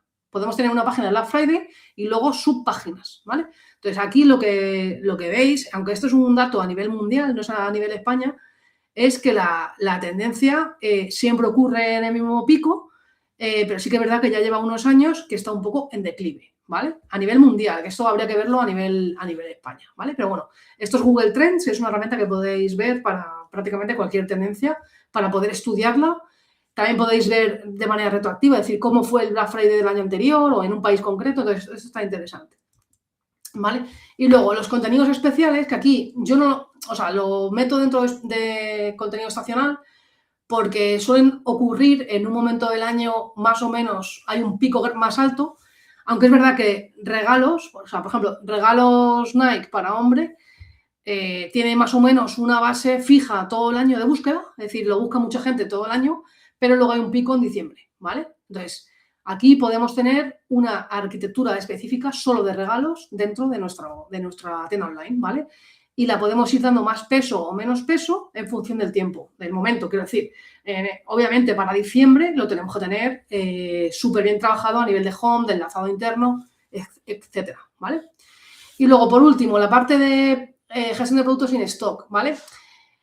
Yo el mejor consejo que puedo dar aquí es, a no ser que tengas una tienda muy pequeñita, que lo puedas hacer a mano y no te genere un consumo de tiempo grande, yo intentaría buscar un método o un sistema que siempre se haga igual, ¿vale? ¿Por qué? Porque te vas a ahorrar muchos quebraderos de cabeza. No existe una solución perfecta, ¿vale? ¿Por qué? Porque si nosotros decimos, venga, cada vez que el producto se quede sin stock, la voy a dejar activa, la página, igualmente, y voy a poner un mensajito de te aviso cuando esté, ¿vale? Ok, cuando esté, pues la página vuelve a tener stock, el contenido sigue siendo el mismo, sigue siendo útil. Es probable que te desposiciones un poquito, puede que bajes, ¿vale? ¿Qué pasa si en vez de hacer eso redirigimos? Vale, cuando nosotros redirigimos una página, 2 páginas, 10 páginas, pues no va a ser un impacto grande, ¿vale? Y de hecho estás salvando la ficha que se te queda muerta, la estás salvando hacia otra ficha. ¿Qué ocurre? Cuando estos productos ya no es que se queden sin stock, sino que directamente ya son productos que ya no vas a tener, ¿vale? Se quedan descatalogados o dejan de existir. Si tú rediriges todos y tienes un volumen alto, ¿vale? Tienes un catálogo grande y tiene mucha rotación, ¿vale? Es decir, tienes que estar renovando catálogo cada 2x3. Lo que va a ocurrir es que vas a generar y acumular tantísimas redirecciones que muchas veces esas redirecciones ni siquiera te hubieran hecho falta, porque a lo mejor son productos muy residuales que ni siquiera están posicionados o ni siquiera generan búsquedas de banda, ¿no? Entonces, claro, pues yo me encontré proyectos que tenían ahí 5 ceros, o sea, 5 cifras, ¿no? Entonces, es un problema grande porque ese procesamiento de redirecciones Google lo tiene que hacer, ¿vale? Entonces, es un problema. Y luego, la parte de eliminar. Si nosotros decimos, cada vez que algo se quede, un producto ya no va a volver, lo elimino.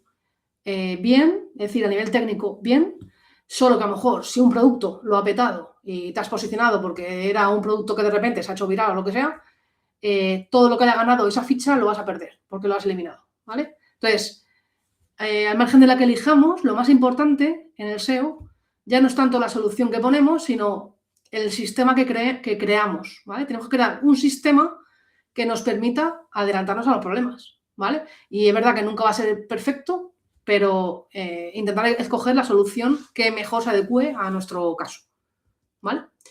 Y bueno, por ir terminando, la parte de medición y mejora, aquí os he puesto algunas herramientas.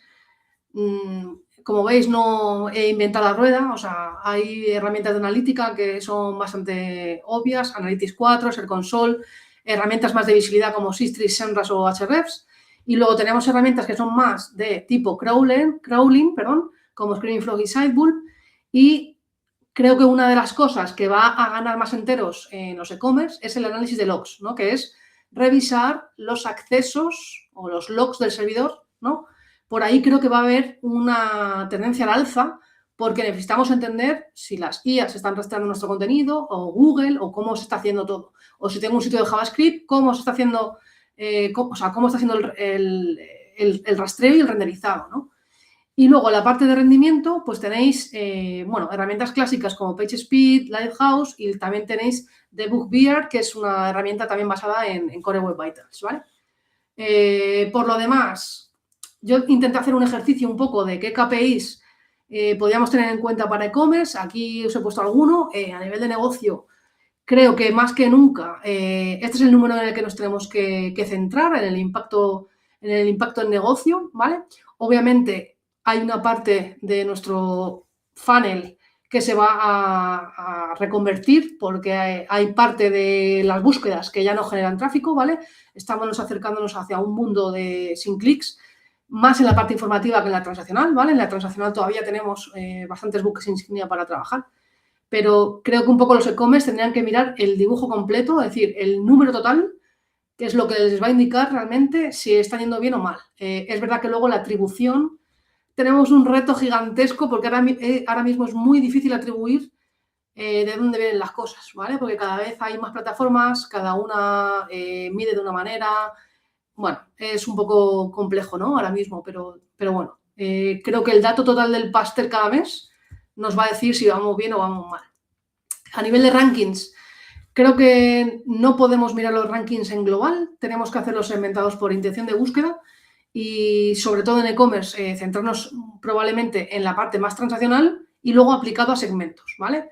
A segmentos que sean líneas de negocio nuestras, o sea, líneas de producto nuestras seguramente o familias, y tener un poco esas métricas que tienen que ver con top 3, top 10, porque todavía las búsquedas transaccionales en e-commerce todavía tienen un ratio de impacto muy bajo con temas de iOverviews, por ejemplo, ¿vale? Entonces, yo creo que por ahí todavía tenemos margen de seguir trabajando.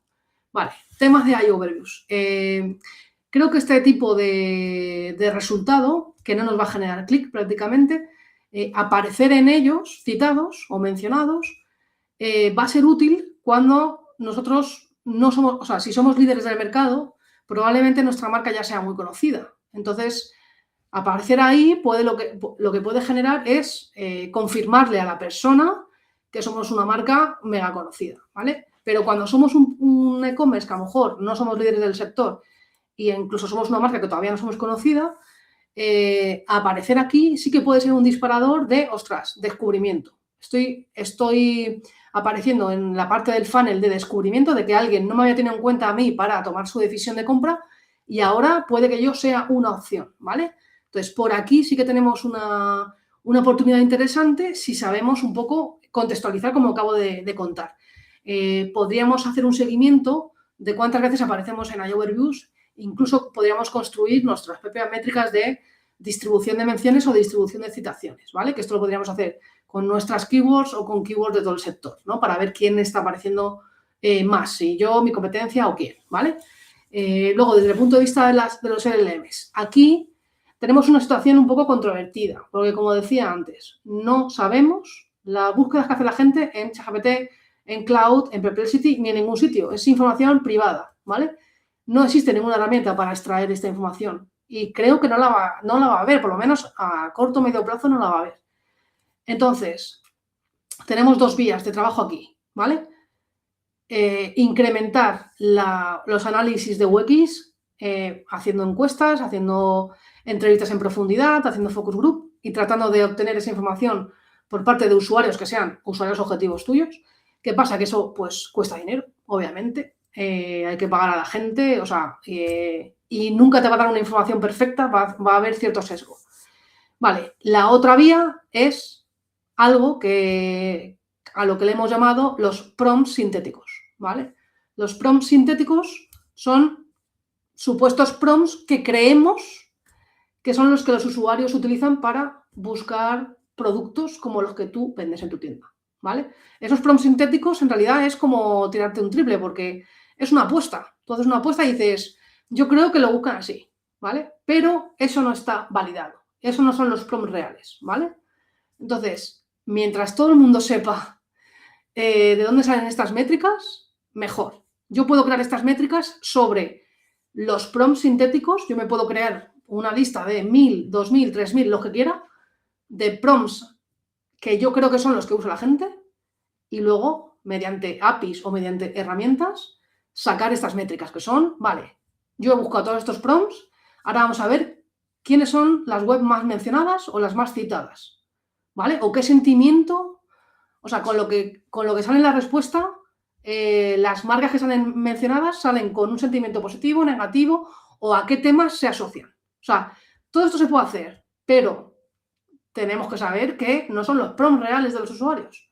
Es como hacerse un poco trampas al solitario, ¿vale? Entonces, claro, yo no escalaría este tipo de métricas en un proyecto de e-commerce en el que haya pues, distintos directores, distintas capas hasta llegar al consejo de administración, porque serían métricas vanidosas, ¿vale? Otra cosa es, ¿sirven los prompts sintéticos para darnos información con la que trabajar? Pues sí, porque nosotros lo que hacemos es imaginarnos cómo esos productos son buscados. Y a partir de ahí, con la medición que hacemos, decimos, vale, pues bajo estos prompts, el que mejor sale posicionado es Decathlon, ¿vale? Que puede hacer décimas, ¿vale? Para mejorar, ¿vale? Sí, lo podemos concebir así, ¿vale? Pero en todo momento tenemos que saber lo que tenemos entre manos, que en este caso son hipótesis que hemos creado nosotros con esos prompts sintéticos, ¿vale?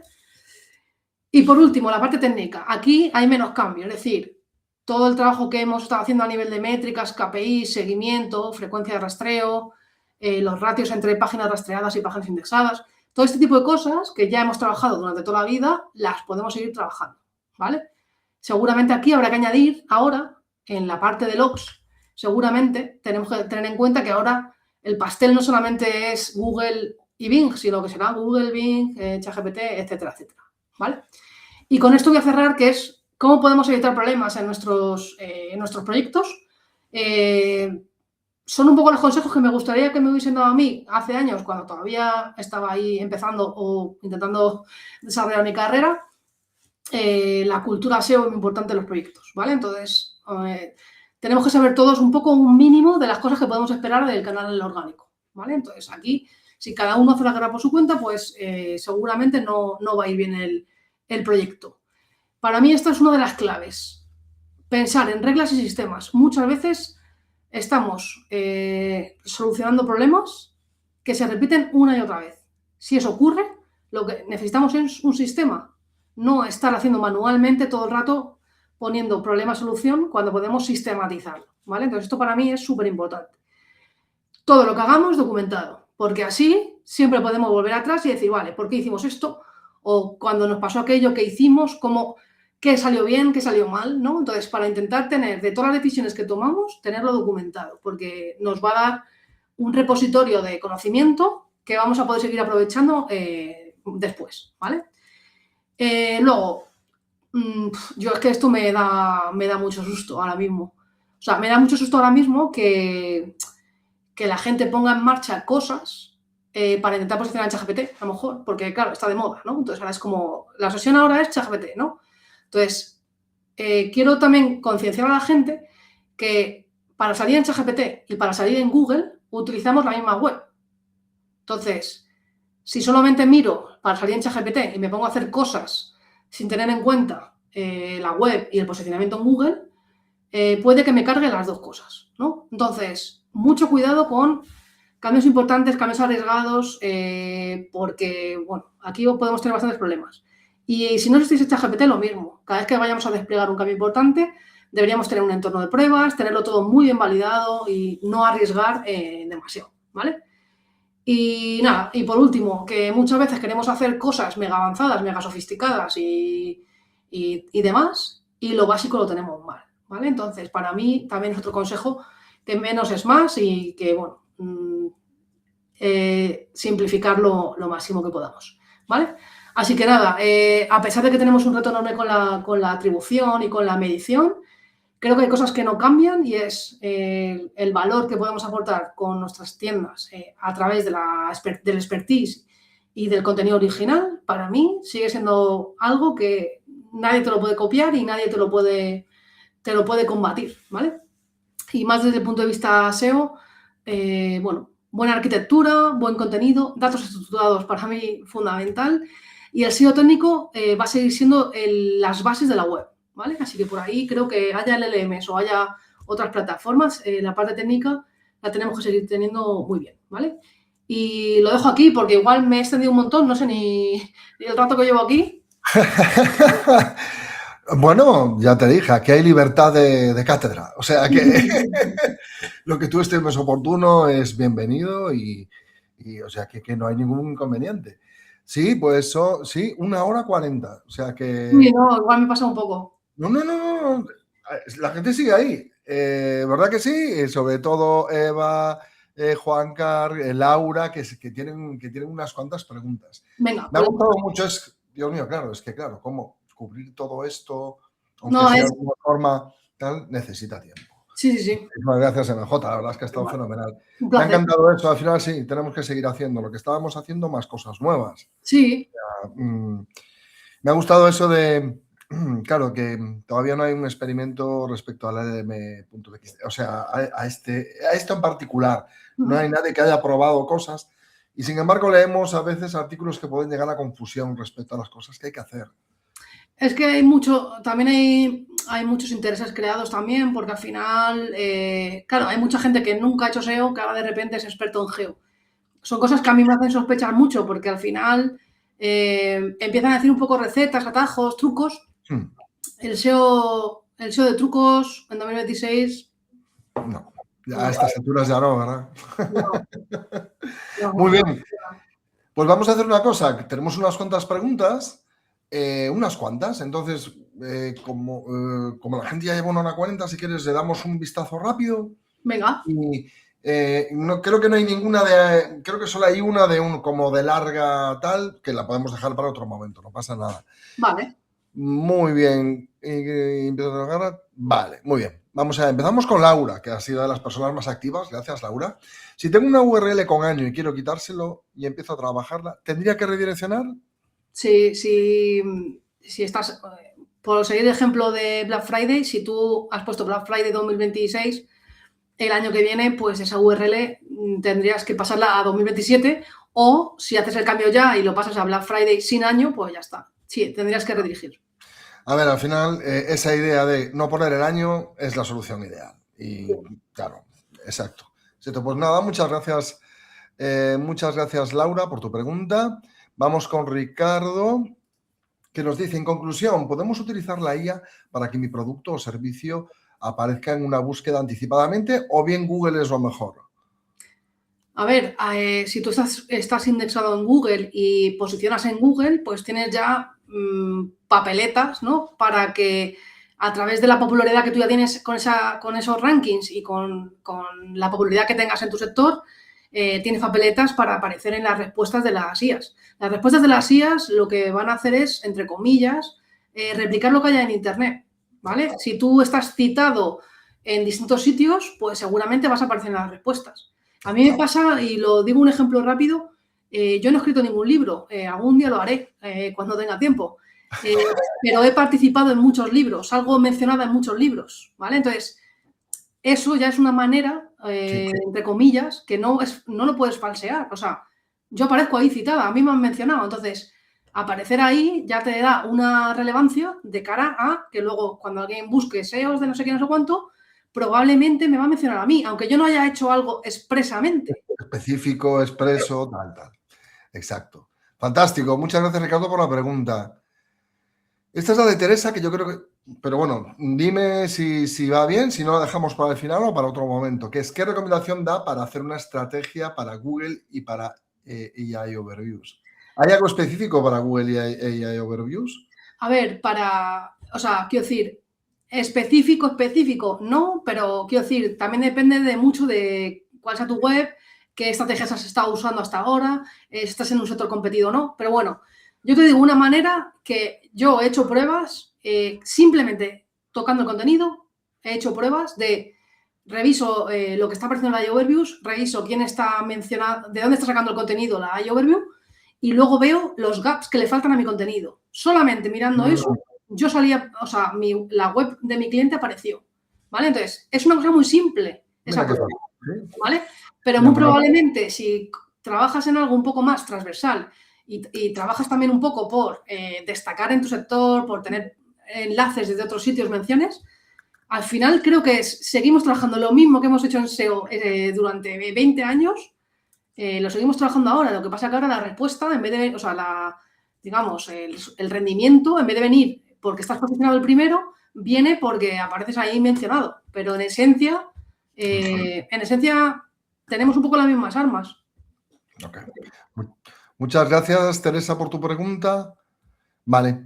Concreta, de Laura, ¿es mejor crear un filtro en tienda o páginas, subpáginas por cada categoría y ponerlas en el menú con una estructura lógica? Sí te entiendo, Laura. El CMS va a marcar mucho lo que puedas y no puedas hacer ahí, ¿vale? Yo me he encontrado con CMS que no me permitían crear la arquitectura como yo quería y tuve que crear landing page HTML sueltos para cubrir parte de las páginas que no podía crear con la arquitectura. Entonces, va a depender bastante de CMS. Yo siempre que pueda, si los subcategorías, como lo estamos llamando, tienen un nivel de búsquedas y de demanda importante, yo siempre intento tener la página estática, no un filtro o una faceta.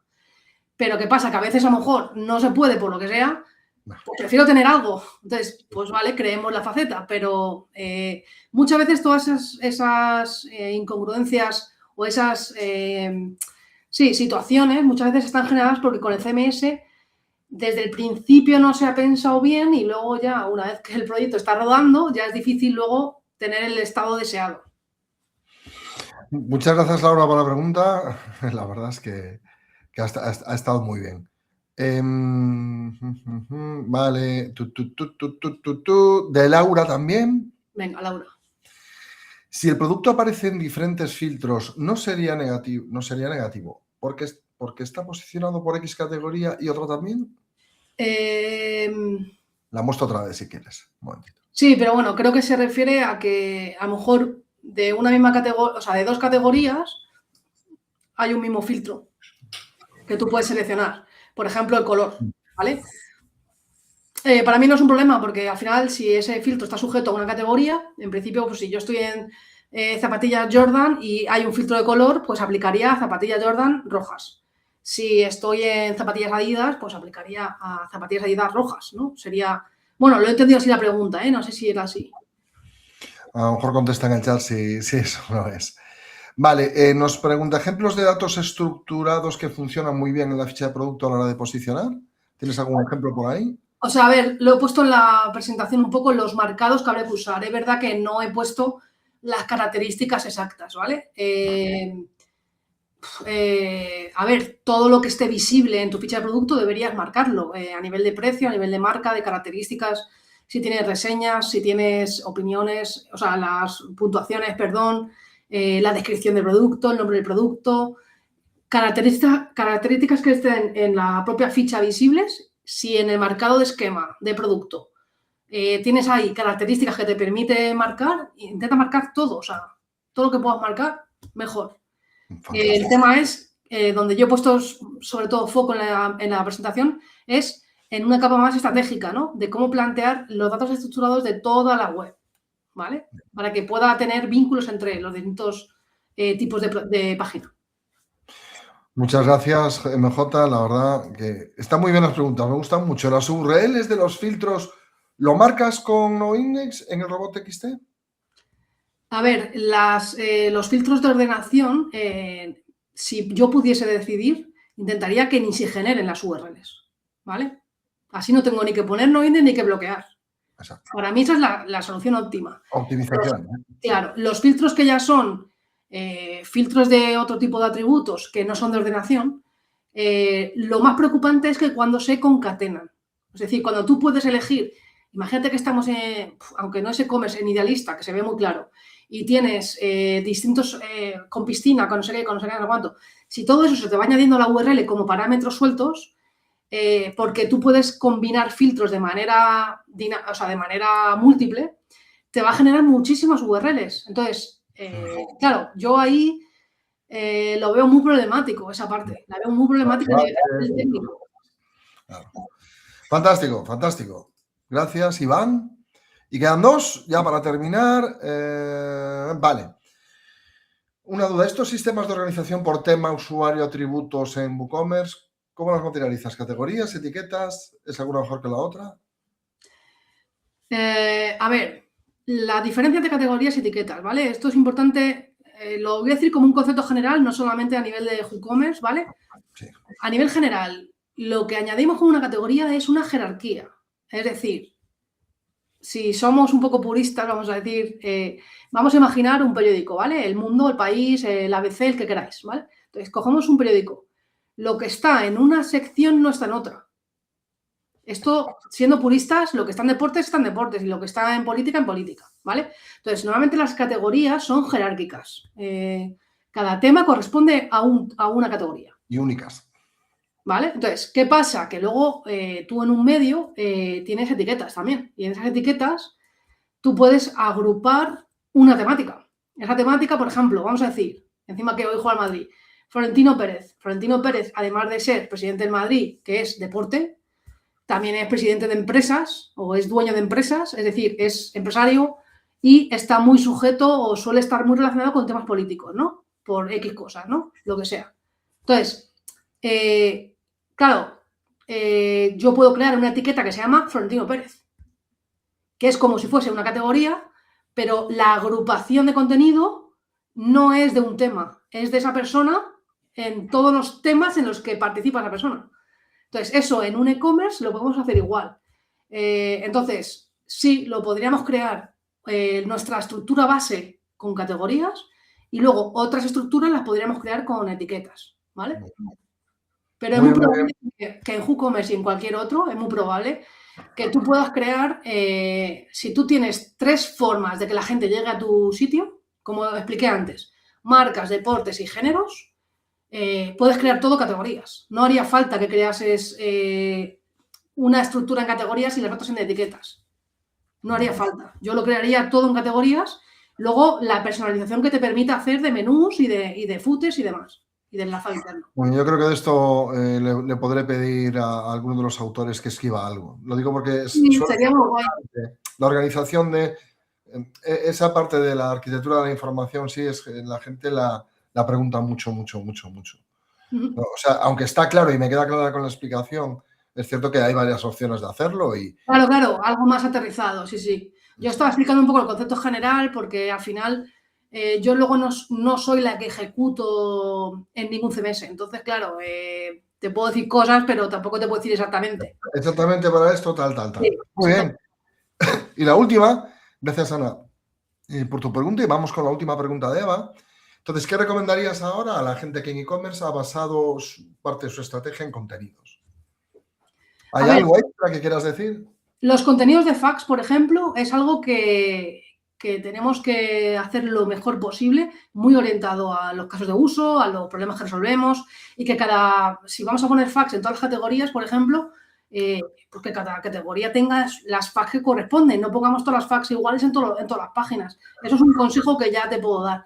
Ya desde el punto de vista del blog y demás, ¿qué pasa? Donde está el problema de e-commerce que han perdido tráfico por estrategias de este tipo con el blog, es porque han intentado coger esa parte del funnel más amplia, ¿no? De diferencias entre no sé qué y no sé cuál. O sea, que son búsquedas muy informativas en las que ahora Google se las está quedando, ¿vale? ¿Significa que no hay que hacer contenido? Pues no. Tenemos que intentar encontrar qué tipo de contenido podemos crear. Bueno, pues al final, o seguramente la métrica de clics en ese tipo de contenido la tenemos que modificar por otra, ¿vale? Pero donde yo me centraría es en hacer crecer la marca lo máximo posible y en trabajar esa parte también de popularidad y de PR, ¿vale? Entonces, muchas veces los contenidos, si podemos hacer, como he dicho antes, entrevistar a gente, hacer estudios, participar en eventos, hacer cosas más de marca, yo creo que esos contenidos luego, si hacemos, por ejemplo, estudios, esos contenidos son muy citables en las IAS, por ejemplo. Exacto. Muy bien, muchísimas gracias Eva por tu pregunta y por supuesto, muchísimas gracias MJ por este pedazo de clase, madre mía, y prácticamente se ha mantenido ahí todo el mundo. Muchísimas gracias a todos y a todas, la verdad. Bueno, yo es que cogería este webinar, lo dividiría en trocitos, haría shorts, vídeos, Dios mío. Hazlo. Está maravilloso, MJ. Ha sido un placer y ya pensaremos el tema del siguiente, haremos en abril otro, así que también la gente que nos deje un comentario si quiere saber de algo de SEO en concreto, claro. Que nos deje comentarios y intentamos hacer algo. Pues ya sabéis, vamos a publicar el vídeo mañana, si queréis, en nuestro canal de YouTube. Mi pregunta, sí, que ya la contesté. Claro, es que mientras estoy contestando preguntas no puedo ver el chat, tal. ¿Podéis compartir las diapositivas? Bueno, con el permiso de MJ. Sí, sí, claro, yo lo mando. Sí. Pues sí, pues con tu permiso, pues nada, lo publicamos. Para este webinar entonces haremos algo especial, un blog post o algo así, para que la gente se lo pueda descargar, o ponemos un enlace directamente en los comentarios en la descripción del vídeo. MJ, de verdad, muchísimas gracias. Yo creo que esto es un lujo, madre mía, poder hacer, poder tenerte aquí y que puedas dar una clase como esta. Y es cierto, el tema es tan amplio que es que prácticamente de cada diapositiva podíamos hacer un webinar. Sí, totalmente. Pero bueno, no descarto que publiquemos una guía de e-commerce, de SEO e-commerce en el blog de WordPress, lo podemos intentar, ¿vale? Bueno. Fantástico. Pues muchísimas gracias. Ya sabéis, a todos y a todas, nos vemos la semana que viene.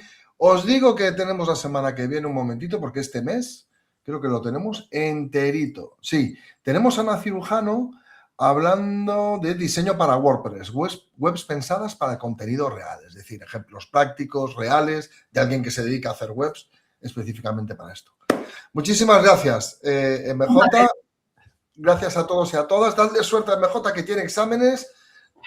No se puede ir, pero dadle ahí vuestra vibra, la mejor vibra que tengáis. Muchísimas gracias. Nos vemos el miércoles que viene. Chao, equipo. Chao.